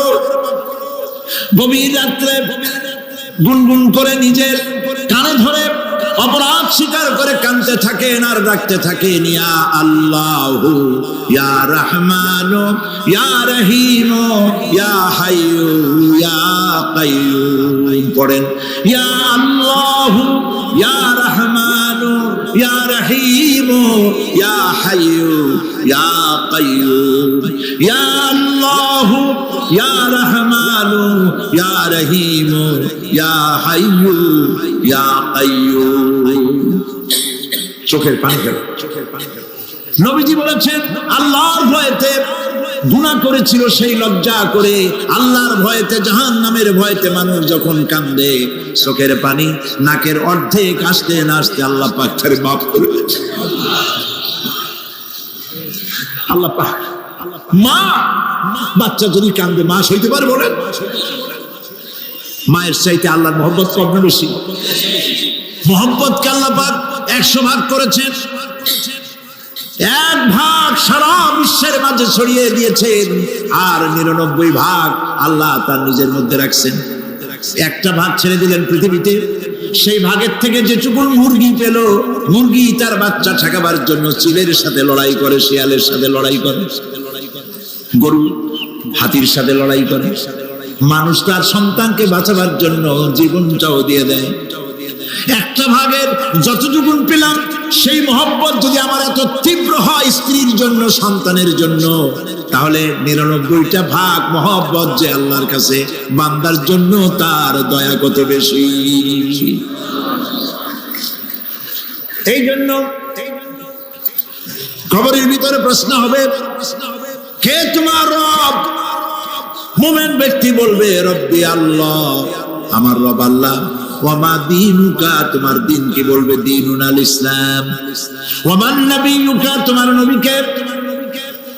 ওই লোক বলবে নবিয়ুনা মুহাম্মাদুর রাসূলুল্লাহ সাল্লাল্লাহু আলাইহি ওয়াসাল্লাম। হাদিসে এসেছে ওই সময় নবীজির চেহারা মোবারক দেখানো হবে, প্রশ্ন করা হবে মা কুনতা তাকুলু ফি হাদার রাজুল, এই লোক সম্পর্কে তোমার ধারণা কি? লোকটি বলবে হাদা নবিয়ুনা মুহাম্মাদুর রাসূলুল্লাহ সাল্লাল্লাহু আলাইহি ওয়াসাল্লাম, ইনি তো আল্লাহর রাসূল, আমার নবী। সঙ্গে সঙ্গে গায়েব থেকে আওয়াজ হবে ফাফরিসু বিল জান্নাতি ওয়ালবিসু বিল জান্নাহ, আমার ফেরেশতারা আমার বান্দার জন্য জান্নাতের বিছানা কবরের মধ্যে বিছায় দাও, আর আমার বান্দাকে জান্নাতের পোশাক পরায়, জান্নাতের পোশাক পরায়, জান্নাতের বিছানা বিছায় দাও, আর তার কবরটাকে প্রশস্ত করো, ইলা মাদ্দা বাসারা, যদ্দূর তার চোখের দৃষ্টি যায় অদ্দূর বড় বানায় দাও কবর। ফেরেশতারা বলবেন নম কানাউমুল উরুস, দুলামিয়া যেমন বাসর সজ্জায় বৌমিয়া ঘুমায়, তুমি আরামে ঘুমায় থাকো ইলা ইয়াউমিল কিয়ামা। ভাই সাহেব, এই পৃথিবীর সব ফাঁকিবাজি, মোহ, সব মোহ, স্ত্রী পুত্র পরিজন মাল ধন কিচ্ছু না, কোনো দাম নাই। আল্লাহকে ভয় করুন, আল্লাহকে ভয় করে চলুন। আল্লাহ রাব্বুল আলামিন বলেন, এই নিদ্রাকে, এই ঘুমকে আমি তোমাদের জন্য শান্তির বাহন বানিয়ে দিয়েছি। আলাম ইয়ারাউ আন্না জাআলনাল লাইলা লিয়াসকুনু ফীহি ওয়ান নাহারা মুবসিরান ইন্না ফী যালিকা লাআয়াতিন লিকাওমিন ইউমিনুন। তারা কি আল্লাহ পাকের এই কুদরতের কথা চিন্তা করে না, যে আমি রাতের আধার দিয়ে ধরনীর বুক ছেড়ে, দিনের উজ্জ্বলতা, কোলাহল, গাড়ির আওয়াজ, ভ্যাঁ ভঁ আওয়াজ হচ্ছে, কলকারখানার আওয়াজ হচ্ছে, সূর্যের বিরাট তাপ, ঘুম আসে না। সারাদিন কাজ করার পর শরীরের আরাম দেওয়ার জন্য রাতের একটি কালো চাদর পৃথিবীর উপরে আমি বিছাই দেই।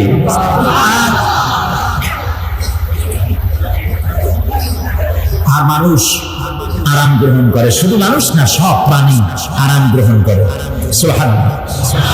এবং এরপরে দিনের আলো দিয়ে উদ্ভাসিত করি, যেন বিশ্রামের পর নতুন করে আবার কাজের সমস্ত উদ্দীপনা নিয়ে নতুন করে কাজে ঝাঁপিয়ে পড়তে পারে। কয়েক ঘন্টা অথবা সারাদিন হাড় ভাঙা খাটুনি খেটেছে, রিক্সা চালাইছে, গাড়ি চালাইছে, আড়াই মনের বস্তা মাথায় করে টেনেছে, চিন্তা ভাবনা করেছে। এরপরে যখন এই লোকটি কয়েক ঘন্টা মাত্র নিদ্রা গেল, আরাম পেল, মস্তিষ্ক হালকা হয়ে গেল, হার্টবিট কমে গেল, হাতের পায়ের কর্মোদ্দীপনা বেড়ে গেল, নতুন করে আবার কাজ করার জন্য সুযোগ এসে গেল। দুনিয়ার মানুষকে কর্মক্ষম রাখার জন্য আল্লাহ পাক ঘুমকে বানিয়েছেন নিয়ামত। সুবহানাল্লাহ। ومن آياته منامكم بالليل والنهار وابتغاء من فضله। আল্লাহ পাক বলেন তোমাদের রাত আর দিনের বেলায় নিদ্রা যাওয়া এবং এটাই হচ্ছে তার অনুগ্রহ। রাত আর দিনের নিদ্রা যাওয়ার পরে আমার অনুগ্রহ অর্থাৎ রিজিক তালাশ করার জন্য শরীরের ভিতরে, মনের ভিতরে, হাত পায়ের মধ্যে কর্মের উদ্দীপনা আমি তোমাদের দিয়ে দেই। মহাবিজ্ঞানী আল্লাহ রাব্বুল আলামিনের এই বিশাল কুদরত এবং দয়া যে মানুষকে তিনি ক্লান্তি দূর করার জন্য তিনি ঘুম দিয়েছেন, আলহামদুলিল্লাহ বলি। অনেক মানুষ আছে ঘুমাইতে পারে না, ঘুমাবার জন্য ফেনার গান খায়, ঘুমাবার জন্য ভেলিয়াম খায়, সিরাক্সিন খায়, রিল্যাক্সিন খায়, কত এক্সিন, অক্সিজেন, কত কিছু খায়, তারপরেও ঘুম আসে না। এই ঘুম যার আসে না বিরাট নিয়ামত থেকে বঞ্চিত। ঘুম একটি নিয়ামত, আলহামদুলিল্লাহ বলি, আলহামদুলিল্লাহ বলি। বিশাল নিয়ামত ঘুম। আল্লাহ যে সমস্ত নিয়ামত আমাদের জন্ম থেকে শুরু করে এ পর্যন্ত বডির মধ্যে দিচ্ছেন, মৃত্যুর আগে আল্লাহ যেন একটিও কেড়ে না নেন, বলি আমিন। আল্লাহ রাব্বুল আলামিনের পরে বলেন وَجَعَلْنَا اللَّيْلَ لِبَاسًا وَجَعَلْنَا النَّهَارَ مَعَاشًا। আর রাতকে করেছি আচ্ছাদন, আবরণ, দিনকে রুজি কামাবার জন্য ব্যবস্থা করে দিয়েছি। দিনের বেলা রুজি কামাবেন, দিনের বেলায় ঘুমায় থাকবেন না। বহুত মানুষ আছে সকালবেলায় ঘুম দিল 12টা-1টা বাজে গেল। উর্দুতে ছোটবেলায় পড়েছিলাম জিসনে সোয়া উসনে খোয়া, যে ঘুমাইলো সব সর্বনাশ করলো। অসময় ঘুমানো, অসময় ঘুমানো সর্বনাশ হয়ে যাবে সব। এই জন্য আল্লাহ পাক বলেছেন দিনটারে বানাইছি রুজি কামাবার জন্য। রুজি কামাও, রুজি কামানো এটি হচ্ছে ইবাদত। রুজি কামানো কি? হালাল রুজি কামাবেন, ইবাদত।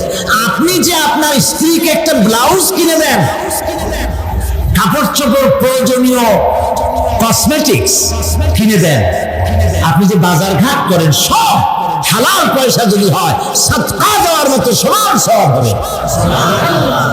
রুজি কামাইতে হবে, এটা আল্লাহ পাকের হুকুম, রুজি কামাও।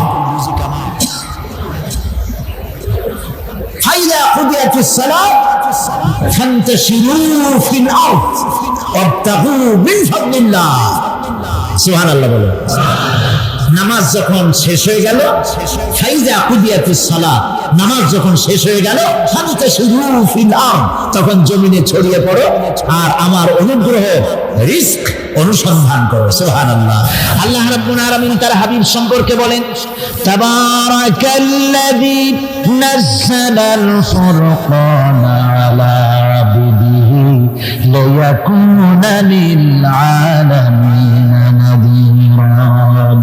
অতীব বরকতশালী সে আল্লাহ রাব্বুল আলামিন, যিনি তার বান্দার উপরে ফুরকান অবতীর্ণ করেছেন যাতে করে তিনি তার কওমের কাছে দাওয়াত পৌঁছান। এ কথা বলা হয় নাই লিয়াকুনা লিল আলামিনা নাযীরা, বিশ্ববাসীর কাছে যেন তিনি দাওয়াত পৌঁছাতে পারেন, আল্লাহর সম্পর্কে, জাহান্নাম সম্পর্কে ভীতি প্রদর্শন করাতে পারেন, জান্নাতের সুসংবাদ দিতে পারেন, হেদায়েতের দাওয়াত পৌঁছে দিতে পারেন। এই জন্য আমি রাসূলকে পাঠাইছি তাম বিশ্বের সমস্ত মানুষের জন্য। সুবহানাল্লাহি ওয়া বিহামদিহি, তিনি সকলের জন্য। তার সম্মান আর মর্যাদা আল্লাহ রাব্বুল আলামিন এমন ভাবে পেশ করলেন, তার মর্যাদা এত বেশি, নবীর মর্যাদা এত বেশি। মুহাম্মদ সাল্লাল্লাহু আলাইহি ওয়াসাল্লাম যদি উম্মতের কোনো ব্যাপারে যদি বলেন হ্যাঁ, অমনি উম্মতের জন্য তা হালাল হয়ে যায়। সুবহানাল্লাহ। কি আছে এমন যে তার মুখের কথাই কোন পরামর্শের ধার ধারে না, মুখের কথাটা কি? আইন। রাসূল যদি বলেন হ্যাঁ, উম্মতের জন্য কি হয়? হালাল। রাসূল বলছেন না, উম্মতের জন্য কি হয়ে গেল? হারাম হয়ে গেল। সুবহানাল্লাহ। এটা হচ্ছে আল্লাহ তার রাসূলকে লেজিসলেটিভ পাওয়ার, আইন তৈরি করার অধিকার আল্লাহ তার হাবিবকে দিয়েছেন। রাসূল ছিলেন শারে, শরীয়ত প্রণেতা। হালাল হারামের সীমারেখা কোরআনে যা আছে এটুকুই শেষ নয়। হালাল হারামের সীমারেখা রাসূলের পাককে প্রদান করার জন্য, নির্ধারণ করার জন্য আল্লাহ পাক তাকে পারমিশন দিয়েছেন, পাওয়ার দিয়েছেন। ওয়ামা আতাকুমুর রাসূল ফাখুযুহু ওয়ামা নাহাকুম আনহু ফান্তাহু। এই আয়াত দিয়ে প্রমাণিত হয় রাসূল তোমাদের জন্য যা দেন তা গ্রহণ করো, যা নিষেধ করেন তার থেকে বিরত থাকো, ফিরে থাকো। রাসূল পাক সাল্লাল্লাহু আলাইহি ওয়াসাল্লামের ইজ্জত সম্মান এভাবে আল্লাহ দান করলেন। হ্যাঁ বললে হালাল হয়ে যায়, না বললে হারাম হয়ে যায়। রাসূলের মর্যাদা এত বেশি, তিনি যদি পথ চলেন, পা উঁচু করলে আর শাজিম পর্যন্ত চলে যান।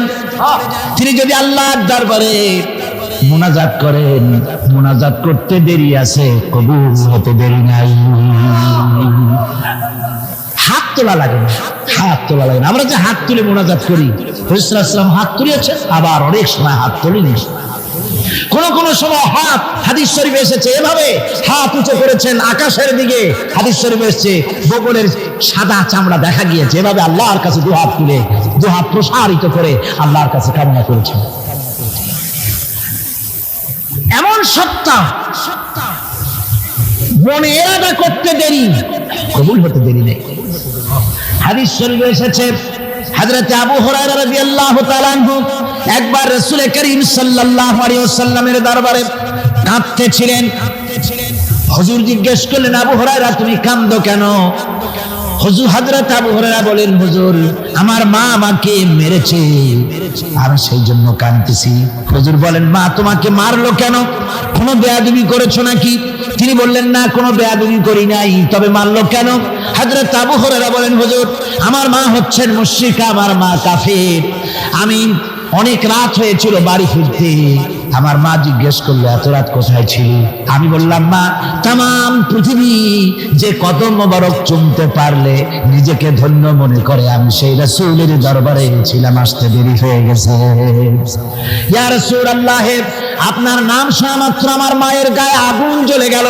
সহ্য করতে না পেরে আমাকে মায়ের আরম্ভ করে দিল। বলল, আবু হুরায়রা হয় আমার বাড়ি ছাড়বি, না হয় মুহাম্মদ সাল্লাল্লাহু আলাইহি ওয়াসাল্লামের ঘর ছাড়বি, কোনটা করবি কর।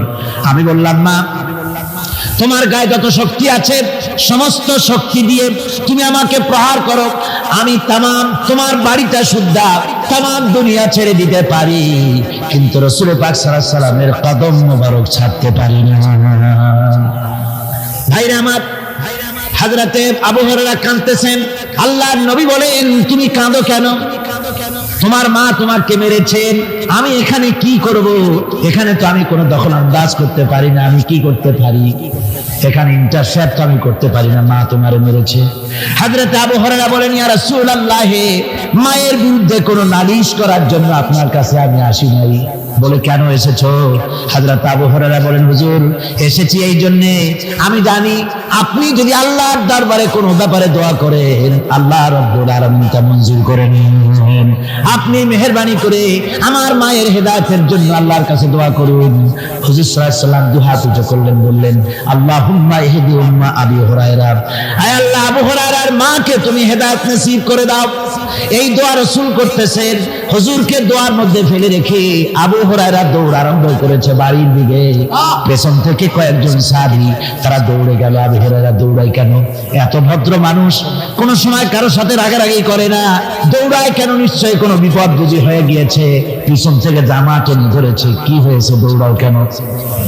হযরত আবু হুরায়রা বলেন, আমার জামা ছেড়ে দাও, আমাকে দৌড়াতে দাও।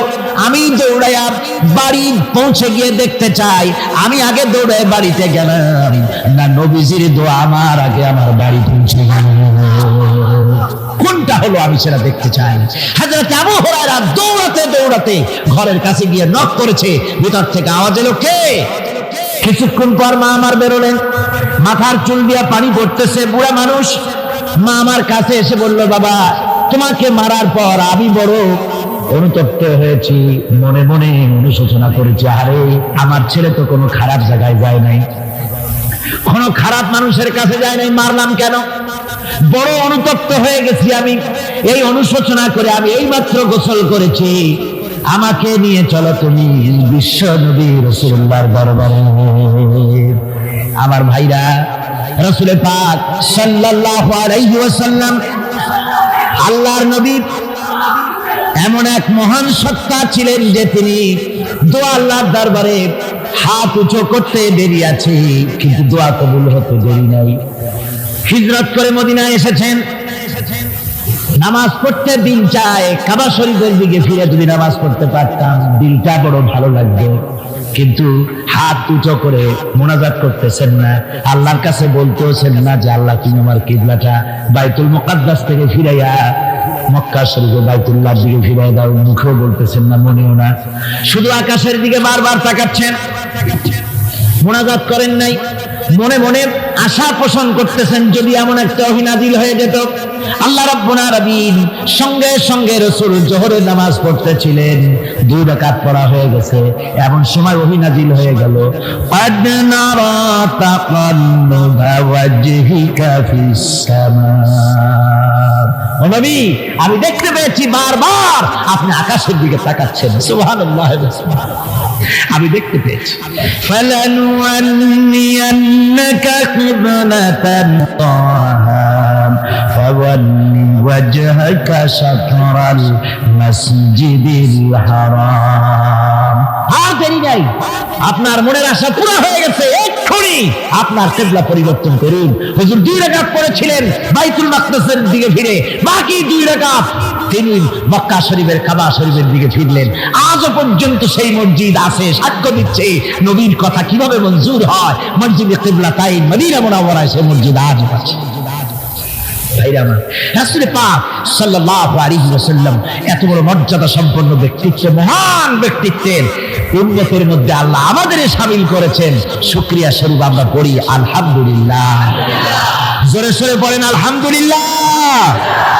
আমার ভাইরা, মর্যাদা এত বেশি আল্লাহ রাসূলকে আল্লাহ রাব্বুল আলামিন দান করেছেন। এই পৃথিবীতে কোন মানুষের সঙ্গে যদি আপনি বেয়াদবি করেন, তিনি আপনার বাপ হোক, তিনি আপনার মা হন, অথবা আপনার উস্তাদ হন, অথবা আপনার পীর হন, যে কেউ হোক না কেন, কারো সঙ্গে যদি কোনো বেয়াদবি হয়ে যায় তো শুধু একটা বেয়াদবি ছাড়া আর কিছুই না। কিন্তু নবীজির সঙ্গে যদি কেউ বেয়াদবি করে সেটা শুধু বেয়াদবি থাকে না, কুফরি হয়ে যায়। কি হয়ে যায়? কুফরি হয়ে যায়। রাসূলুল্লাহকে কেউ তাওহীন করলে, অসম্মান করলে, সমালোচনা করলে কাফের হয়ে যায়। যেমন কি হয়ে যায়? কত বড় মর্যাদা! রাসূল পাক সাল্লাল্লাহু আলাইহি ওয়াসাল্লাম তার সামনে সাহাবায়ে কেরাম বসা, হুজুর কথা বলছেন, সাহাবায়ে কেরাম তারাও কথা বলছেন। কথা বলতে বলতে এক পর্যায়ে সাহাবীদের গলার আওয়াজ বড় হয়ে গেছে, হুজুরের গলার আওয়াজ শোনা যায় না, সাহাবীদের গলার আওয়াজটা বড় হয়ে গেল। আল্লাহ রাব্বুল আলামিন এতটুকু বরদাস্ত করলেন, আমার নবীর গলার আওয়াজের চাইতে তোমাদের আওয়াজ বড় হলো কেন? সঙ্গে সঙ্গে ওহী নাযিল হয়ে গেল। আল্লাহ রাব্বুল আলামিন বলেন, ইয়া আইয়ুহাল্লাযীনা আমানু লা তারফাউ আসওয়াতাকুম ফাওকা সাউতিন নবী। ও বিশ্বাসীরা, খবরদার, তোমরা যারা ঈমান এনেছো শোনো, তোমাদের গলার আওয়াজ যেন আমার নবীর গলার আওয়াজের চাইতে বড় না হয়ে যায়। যদি তা হয়, তাহবাতা আমালুকুম, জীবনের সমস্ত ভালো কাজগুলি আমি আল্লাহ বরবাদ করে দেব। আজ পর্যন্ত এই আয়াতে কারিমা রাসূল পাক সাল্লাল্লাহু আলাইহি ওয়াসাল্লামের রওজায়ে আতহারের সামনে সবুজ সাইনবোর্ডের উপরে সোনার অক্ষর দিয়ে এই আয়াতে কারিমা লেখা রয়েছে। সুবহানাল্লাহ। সর্বকালের, সর্বযুগের সর্বশ্রেষ্ঠ মহামানব, সর্বশ্রেষ্ঠ বিশ্বনবী, আল্লাহর পরে যার মর্যাদা, তিনি হচ্ছেন মুহাম্মদ রাসূলুল্লাহ সাল্লাল্লাহু আলাইহি ওয়াসাল্লাম। তার অনুসরণ করা ইবাদত, তার অনুসরণ করা কি? আর তার নাফরমানি করা কুফর। আল্লাহ রাব্বুল আলামিন বলেন, নবী আপনি বলুন, কুল ইন কুনতুম তুহিব্বুনাল্লাহ ফাত্তাবিউনি ইউহিব্বুকুমুল্লাহ ওয়া ইয়াগফির লাকুম যুনুবাকুম ওয়াল্লাহু গফুরুর রাহিম। নবী বলুন, তোমরা যদি আল্লাহকে ভালোবাসো, মুমিনদেরকে শোনানো হচ্ছে, শোনো, তোমরা যদি আল্লাহকে ভালোবাসো, ফাত্তাবিউনি, ও নবী আপনি বলে দেন যে তাহলে আমার অনুসরণ করো। কার অনুসরণ? নবীর। কার অনুসরণ? নবীর অনুসরণ। আল্লাহকে যদি ভালোবাসো, এই দাবি যদি সত্য হয়, আমার অনুসরণ করো। আর আমার অনুসরণ যদি করো, আল্লাহ পাক বলেন, নবী শুনায় দেন, আপনার অনুসরণ যারা করবে আল্লাহ তাদেরকে ভালোবাসবেন। আর শুধুই ভালোবাসবেন না, তামাম জিন্দেগির সকল গুনাহ খাতা রব্বুল আলামিন মাফ করে দিবেন। জীবনের সব গুনাহ মাফ হয়ে যাবে যদি হুজুরের অনুসরণ করা যায়। বিশ্বকবি কবি সম্রাট আল্লামা ইকবাল রাহমাতুল্লাহ আলাইহি বলেছেন, कि मोहम्मद से वफा तूने तो हम तेरे हैं, ये जहां चीज ही क्या लोह कलम तेरे हैं। मोहम्मद सल्लल्लाहु अलैहि वसल्लमेর সঙ্গে মোহাব্বত জুড়ে নাও। আকাশ আর জমিন তো দূরের কথা, লোহ কলম পর্যন্ত আমি আল্লাহ তোমার জন্য করে দিলাম। তুমি মুহাম্মদের হয়ে যাও সাল্লাল্লাহু আলাইহি ওয়াসাল্লাম, তার অনুসরণ করো, তার অনুকরণ করো জীবনের সব ক্ষেত্রে। ভাইরা আমার, তিনি হচ্ছেন আদর্শ। ভালো করে শুনুন, এই পৃথিবীতে কোন পীর সাহেব, কোন খাজা বাবা, কোন মাওলানা সাহেব, তার অন্ধ অনুকরণ করা যাবে না।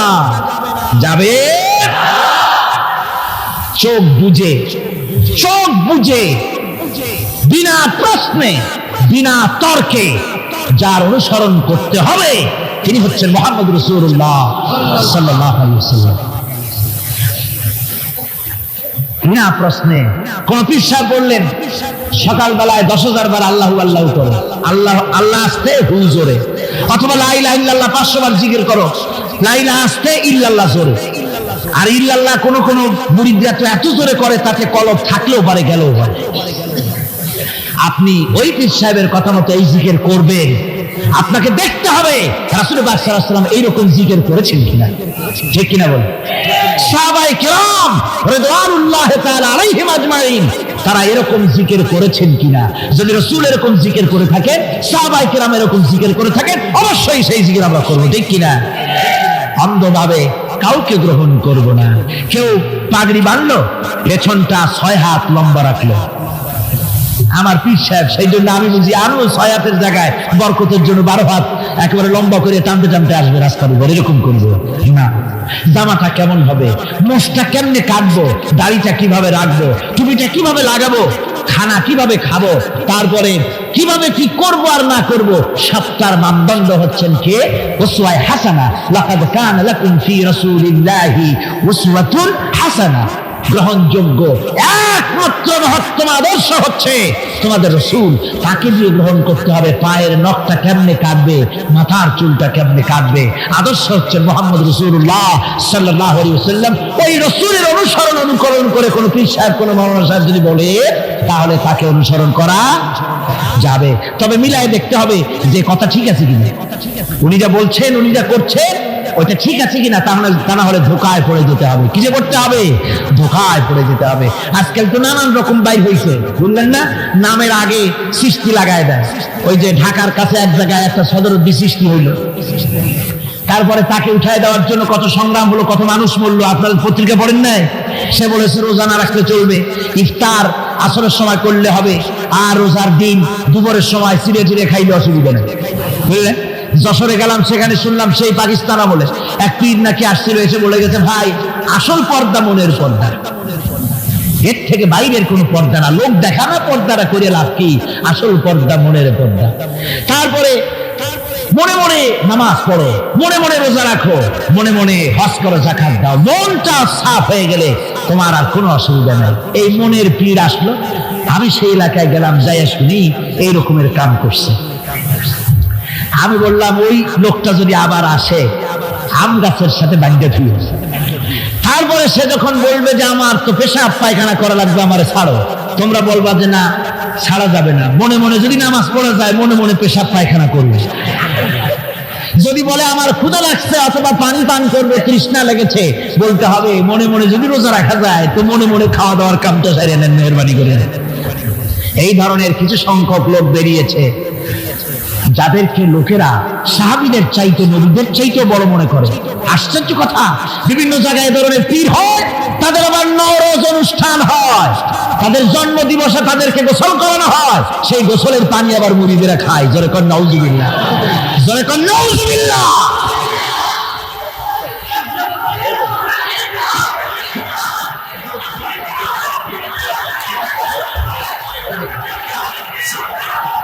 আমার ভাইয়েরা, পীর সাহেবের গোসল করা পানির ভিতরে মুসলমানদের জন্য কোনো বরকত নাই। আছে কোনো বরকত? প্রশ্নই ওঠে না, তার শরীরের কত জায়গা ধুইয়া পানি পড়তেছে, আর সেইটা মুরিদরা খায়। লজ্জা নাই, শরম নাই, ঘৃণা পর্যন্ত নাই। খুলনার এক এলাকা আছে, এক পীর সাহেব, তার মুরিদরা তার পায়ের বুড়ো আঙ্গুল চষে, চুষতে চুষতে প্রায় ঘা বানায় ফেলেছে। তা আমি মুরিদদের জিজ্ঞেস করলাম যে তোমরা এরকম পাঁচ আঙ্গুল চষো কেন?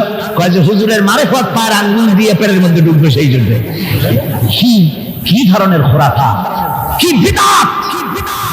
রাসূল পাক সাল্লাল্লাহু আলাইহি ওয়াসাল্লাম যা করেন না, সাহাবায়ে কেরাম যা করেন না, সেগুলি চালু হয়ে গেছে সমাজে। এর থেকে বাঁচতে হবে, আপনাকে মনে রাখতে হবে, কলিজার মধ্যে ঈমান রাখতে হবে। কোন পীর সাহেব, কোন মাওলানা সাহেব ফু দিয়া আমার ভাগ্য ভালো বানায় দেবে অথবা আমাকে ভাগ্য নষ্ট করে দিবে, আমি আল্লাহর কসম তো বিশ্বাস করি না। আমার ভাগ্য,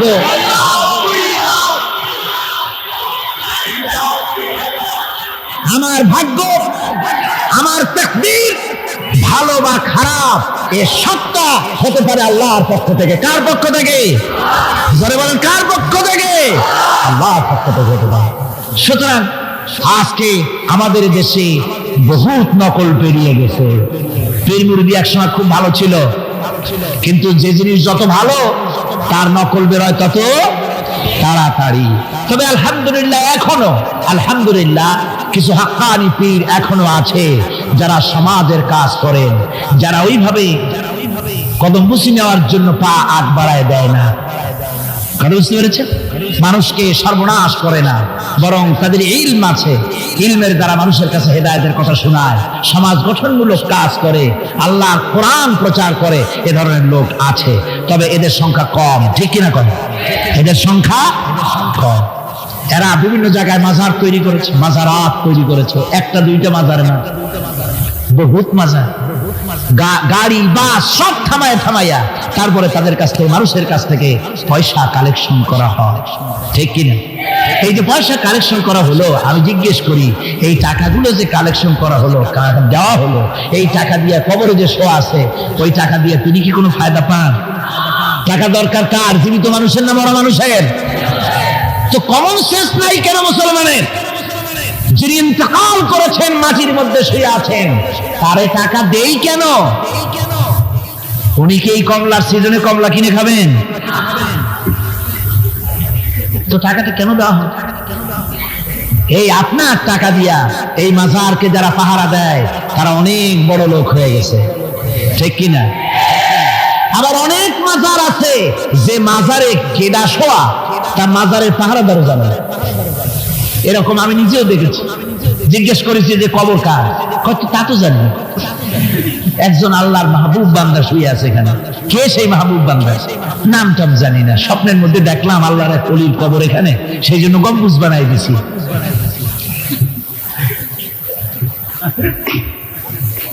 একটা রিসালার মধ্যে দেখেছি, একটা রিসালার মধ্যে লেখা হয়েছে যে একজন পীর সাহেবের এক মুরিদ ছিল। তো পীর সাহেবের বাড়িতে এক মাজার আছে, সেই মাজারকে কেন্দ্র করে প্রতি বছর ওরস হয়।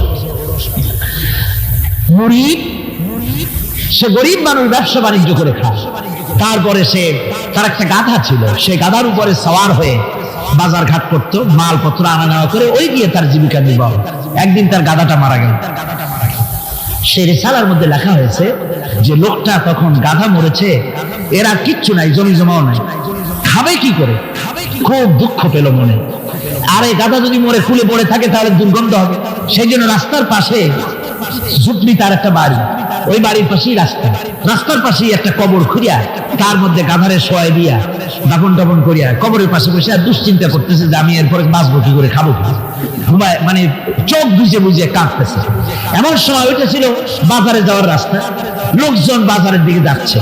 যাওয়ার সময় চিন্তা করলো যে এখানে তো কোনোদিন মাজার বসিনি, এখানে একটা লোক কাঁদতেছে মাজারের কাছে বসে, না জানি কোন ওলি আল্লাহর কবর হবে বোধহয়। এরপরে লোকেরা বাজার থেকে ফেরার সময় দেখে যে হ্যাঁ ওই সেই লোকটা এখনো কাঁদতেছে। তখন যার কাছে যা ছিল, কেউ 2টা পান খেয়ে গেল, কেউ একটা বেগুন, কেউ 2টা চিংড়ি মাছ, কেউ 2টা টাকা, কেউ একটু মরিচ, এইভাবে তরি তরকারি চাউল যার কাছে যা ছিল কিছু কিছু দিয়ে গেছে। কিছুক্ষণ পর সন্ধ্যার দিকে লোকটা মনে করলো আর কতক্ষণ কান্দি, এখন বাড়ি যাই। চোখ খুলে দেখে চতুর্দিকে খাদ্য খাবার, তরি তরকারি, পয়সা করি। কই যে মাশাআল্লাহ, শুনছিলাম হাতি বাঁচতেও লাখ টাকা, মরলেও লাখ টাকা। সে কথা যে গাধার ব্যাপারে খাটে তা তো জানি না, এই গাধা মরিও তো আমার বাঁচাই গেছে। এখন ওই কবরের উপরে, গাধার কবরের উপরে চাদর টাদর চড়াই চড়াই দিয়া ওইখানে জুজ্জাক করে বসছে। বছর খানিক চলে গেল, লোকেরা পয়সা করে দেওয়া শুরু করলো। এরপরে সেখানে সে ইট পাটকেল জোগাড় করলো, একটা বিল্ডিং তৈরি করলো, সামনে সাইনবোর্ড লাগাই দিল হযরত গেদা শাহ রহমতুল্লাহ আলাইহির মাজার। মানুষ প্রতি বছর ওর সেখানে জমা হচ্ছে, টাকার অভাব নাই। এখন এই লোক যার মুড়ি, সেই পীর সাহেবের কাছে অন্যরা এসে কয় হুজুর আপনার মাজারের আর বরকত কি, আপনার মুড়িদের মাজারের কাছে মানুষ ভরা, টাকার অভাব নাই। পীর সাহেব কৌতূহল হলো যে ও আবার একটা মাজার পাইবে তো। তারপরে একদিন ওই মুরিদকে ডেকে বললো বাবা সত্যি কথাটা আমারে কও, এই মাজার কার?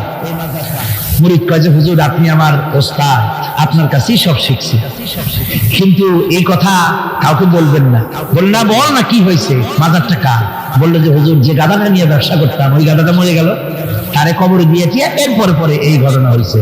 পীর সাহেব কয় আমি আরো চিন্তা করছিলাম যে না জানি কোনো সত্যি কোনো পীর সাহেব মাজার, অসুবিধা হয় নাই, তোমার ওখানে যেটার কবর ওইটার মায়ের কবর হলো আমার বাড়িতে। মানে ওই বাচ্চা গাধাটা পীর সাহেব দিয়েছিল তার। আমার ভাইরা আপনারা আশ্চর্য হবেন, বাংলাদেশে এরকম বহুত মাজার আছে, সে মাজারের কোনো ঠিকানা নাই, কার মাজার তারও কোনো খোঁজ খবর নাই। মানুষকে শোষণ করে টাকা পয়সা লুণ্ঠন করা হতেছে। আধার একটা হলে তার উপরে চাদর দেওয়া লাগবে, আগরবাতি দিতে হবে, মোমবাতি দিতে হবে, গোলাপ পানি ছিটাতে হবে। কোথায় পেয়েছেন? কোন হাদিসে পেয়েছেন? মাজারে যদি চাদর দিতে হতো, রাসূল পাক সাল্লাল্লাহু আলাইহি ওয়াসাল্লামের কবরের উপরে লোকেরা সুতার চাদর দিত না, নিজের কলিজা বার করে কলিজা দিয়ে চাদর বিছায় দিত হুজুরের মাজারের উপরে। জান্নাতুল বাকিতে গিয়ে দেখুন, জান্নাতুল বাকিতে শহাদায়ে উহুদ আছে, সেখানে সাহাবায়ে কিরাম আছে, আজওয়াজে মুতাহহারাত আছে, বানাতে রাসূল, ইবনে রাসূল, আহলে বাইত সেখানে শুয়ে আছেন। হযরত ওসমান রাদিয়াল্লাহু তাআলা আনহুর মতো লোক সেখানে ঘুমিয়ে আছেন। রাইসুল মুফাসসিরিন হযরত ইবনে মাসউদ রাদিয়াল্লাহু তাআলা আনহু সেখানে ঘুমিয়ে আছেন। হযরত ইবনে আব্বাসের উনি ওখানে, ওনার কবর হচ্ছে গিয়ে তায়েফে। এই ধরনের ইতিহাসের মধ্যে এসেছে জান্নাতুল বাকির মধ্যে কমসে কম 10,000 সাহাবায়ে কিরামদের মাজার আছে। সুবহানাল্লাহ। যায় দেখেন তো জান্নাতুল বাকিতে একটা চাদর আছে নাকি? যারা হজ করতে গেছেন কোন চাদর দেখেছেন? আগরবাতি আছে, মোমবাতি আছে, গোলাপ পানি আছে। সুতরাং এই বিদআত থেকে বাঁচতে হবে মুসলমানদেরকে। মুসলমানদের সাথে সম্পর্ক মসজিদে, মুসলমানদের সাথে সম্পর্ক কিসের? অবশ্যই মাজারের সাথে সম্পর্ক নয়। মাজারের সাথে সম্পর্ক শুধু এতটুকু, আল্লাহর ওলিদের মাজারকে ঘেরাও দিয়ে সুন্দর করে রাখুন, যাতে করে অপবিত্র না হয়। লোকেরা কেউ যদি আসে জিয়ারত করার সুযোগ পায়, শিরক বিদআত থেকে মুক্ত হয়ে এতটুকুন করা যেতে পারে। কিন্তু বিশাল আকারের গম্বুজ করে লাইট জ্বালাতে হবে, আগরবাতি মোমবাতি দিতে হবে, এটা সম্পূর্ণ বিদআত। এক শ্রেণীর লোকেরা এগুলি করে ব্যবসা করতেছে। সেই জন্য বলছি যে আমাদের ইত্তেবা করতে হবে রাসূলের। কার ইত্তেবা করতে হবে? যা রাসূল করেন নাই, যা সাহাবায়ে কিরাম করেন নাই, তা আমরা করতে পারি না। এই জন্য আমার মুসলমান ভাইরা, আল্লাহর প্রতি ঈমান, রাসূলের প্রতি ঈমান। ঈমানের অর্থ হলো আল্লাহর নবীর যে কথাগুলি তিনি বলে গিয়েছেন তার ওসওয়াকে ধরে রাখা, রাসূলের আদর্শ দিয়ে পায়ের নখরা থেকে শুরু করে মাথার চুল পর্যন্ত গ্রহণ করতে হবে। নবী মুহাম্মদ রাসূলুল্লাহ সাল্লাল্লাহু আলাইহি ওয়াসাল্লামের তিনি যেভাবে যা করেছেন তার উল্টাপাল্টা একটাও করা যাবে না, সব করতে হবে কার কথা মতো? রাসূল পাক সাল্লাল্লাহু আলাইহি ওয়াসাল্লামের কথা মতো। রাসূলের প্রতি ঈমান এর অর্থ হলো তিনি হচ্ছেন আইনদাতা, তিনি আইন ও বিধান দিয়েছেন আল্লাহর পক্ষ থেকে। আইন ও বিধান কার পক্ষ থেকে দিয়েছেন? আল্লাহর পক্ষ থেকে। তিনি যে বিচার করেছেন সেই বিচারক হিসাবে তাকে গ্রহণ করতে হবে। তিনি যে বিধান দিয়েছেন সেটাই মানতে হবে। তিনি শাসক ছিলেন, তিনি রাষ্ট্রপতি ছিলেন, তিনি সব ছিলেন, সকলের জন্য তিনি আদর্শ। তিনি যুবকের আদর্শ, তিনি নানার আদর্শ, তিনি স্বামীর আদর্শ, তিনি পিতার আদর্শ, তিনি রাষ্ট্রপতির আদর্শ, তিনি সেনাপতির আদর্শ, তিনি শ্রমিকের আদর্শ, তিনি সকলেরই আদর্শ। ঠিক কিনা কর? সকলের আদর্শ। রাসূলের ফয়সালা প্রত্যেকটি উম্মতকে মানতে হবে। একবার একজন মুসলমান আর একজন ইহুদি রাসূলের কাছে গিয়ে উপস্থিত হলেন। ইহুদি গিয়ে নালিশ করলো হুজুরের কাছে মুসলমানের বিরুদ্ধে। হুজুর সাল্লাল্লাহু আলাইহি ওয়াসাল্লাম সে নালিশ শুনে তিনি ফয়সালা দিলেন ইহুদির পক্ষে। মুসলমান ব্যক্তি অসন্তুষ্ট হয়ে গেল। তিনি চলে গেলেন হযরত ওমরের কাছে, গিয়ে বললেন, ভাই ওমর, একটা জিনিসের বিচারের সানি করার জন্য আপনার কাছে এসেছি। কি সানি? বলে যে মুহাম্মদ সাল্লাল্লাহু আলাইহি ওয়াসাল্লামের কাছে গিয়েছিলাম, তিনি এই বিচারটা করলেন, আমি মুসলমান, নামাজ পড়ি, চাঁদা দিই, জিহাদে যাই, আর আমার পক্ষে রায় না দিয়ে রায় দিলেন তিনি ইহুদির পক্ষে। আপনি মেহেরবানি করে বিচারের সানিটা করে দেন। হযরত ওমর বলছেন, অবশ্যই আমি সানি করব, বসো। হযরত ওমর ঘরে চলে গেলেন। ঘরের ভিতর থেকে একটা তরবারি নিয়ে এলেন। তরবারিকে খাপ মুক্ত করে তিনি বললেন, আল্লাহর বান্দা, যে ব্যক্তি মুহাম্মদ রাসূলুল্লাহ সাল্লাল্লাহু আলাইহি ওয়াসাল্লামের ফয়সালা করে দেওয়ার পর তার ফয়সালার সানি করতে আসে, ওর সানিটা, ওর ফয়সালাটা এরকম করে করে দিতে হয়। তরবারি দিয়ে আঘাত দিলেন, লোকটি দুই টুকরা হয়ে পড়ে গেল। আমার বন্ধুগণ, সারা এলাকায় সারা পড়ে গেল, মুসলমান। হযরত ওমর মুসলমান হত্যা করেছে। তার ওই নিহত ব্যক্তি আত্মীয় স্বজনরা দিয়ত দাবি করতে এলো। আল্লাহ রাসূলের কাছে আল্লাহ পাক জানিয়ে দিলেন যে এই লোক হযরত ওমর কোন মুসলমান হত্যা করেনি। হযরত ওমর যাকে হত্যা করেছে সে ব্যক্তি মুনাফিক। সে ব্যক্তি কি? মুনাফিক। অর্থাৎ হে রাসূল, আপনি ফয়সালা দেওয়ার পর সেই ফয়সালা যে মানে না, দ্বিধাদ্বন্দ্বে ভোগে, ওই ফয়সালা গ্রহণ করতে রাজি হয় না, সে মুমিন নয়, মুসলমান হিসেবে দাবি করতে পারে না, তার জমিনে বেঁচে থাকার অধিকারও সে হারিয়ে ফেলে। আমার মুসলমান ভাইরা, আল্লাহ রাব্বুল আলামিন আমাদের জন্য এভাবে করে তিনি আমাদের রাসূল পাক সাল্লাল্লাহু আলাইহি ওয়াসাল্লামকে দিয়েছেন, উসওয়া করে দিয়েছেন। তার ইতাআত করা, তার আনুগত্য করা দুনিয়াবাসীদের জন্য ফরজ করে দেওয়া হয়েছে। আল্লাহ রাব্বুল আলামিন বলেন, ওমা আরসালনা মির রাসূলিন ইল্লা লিয়ুতা বিইذনিল্লাহ।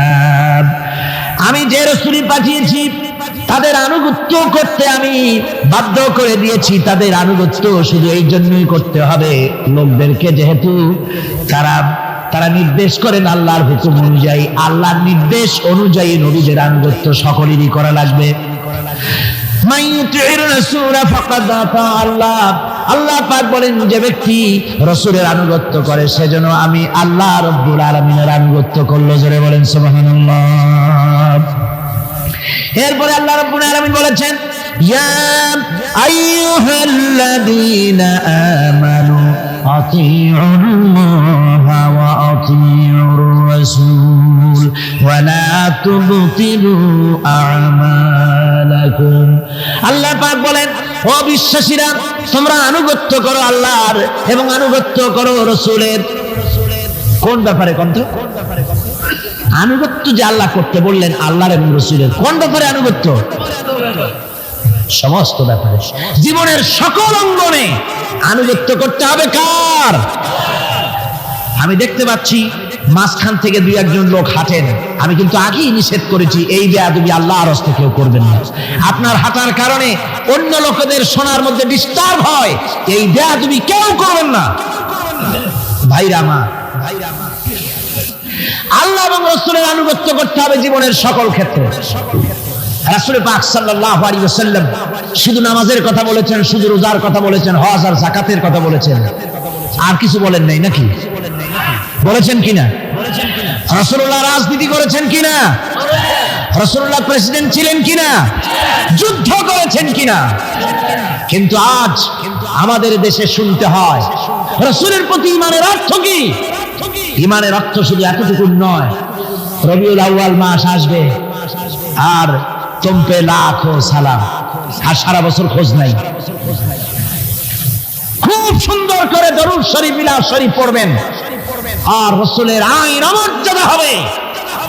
রাসূলের আইন সংসদে থাকবে না, পার্লামেন্টে থাকবে না, কোর্ট কাছারি আদালতে থাকবে না।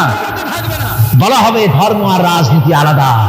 রাসূলের প্রতি এই ঈমানের 4 পয়সা মূল্য নাই। আছে মূল্য? মূল্য নাই।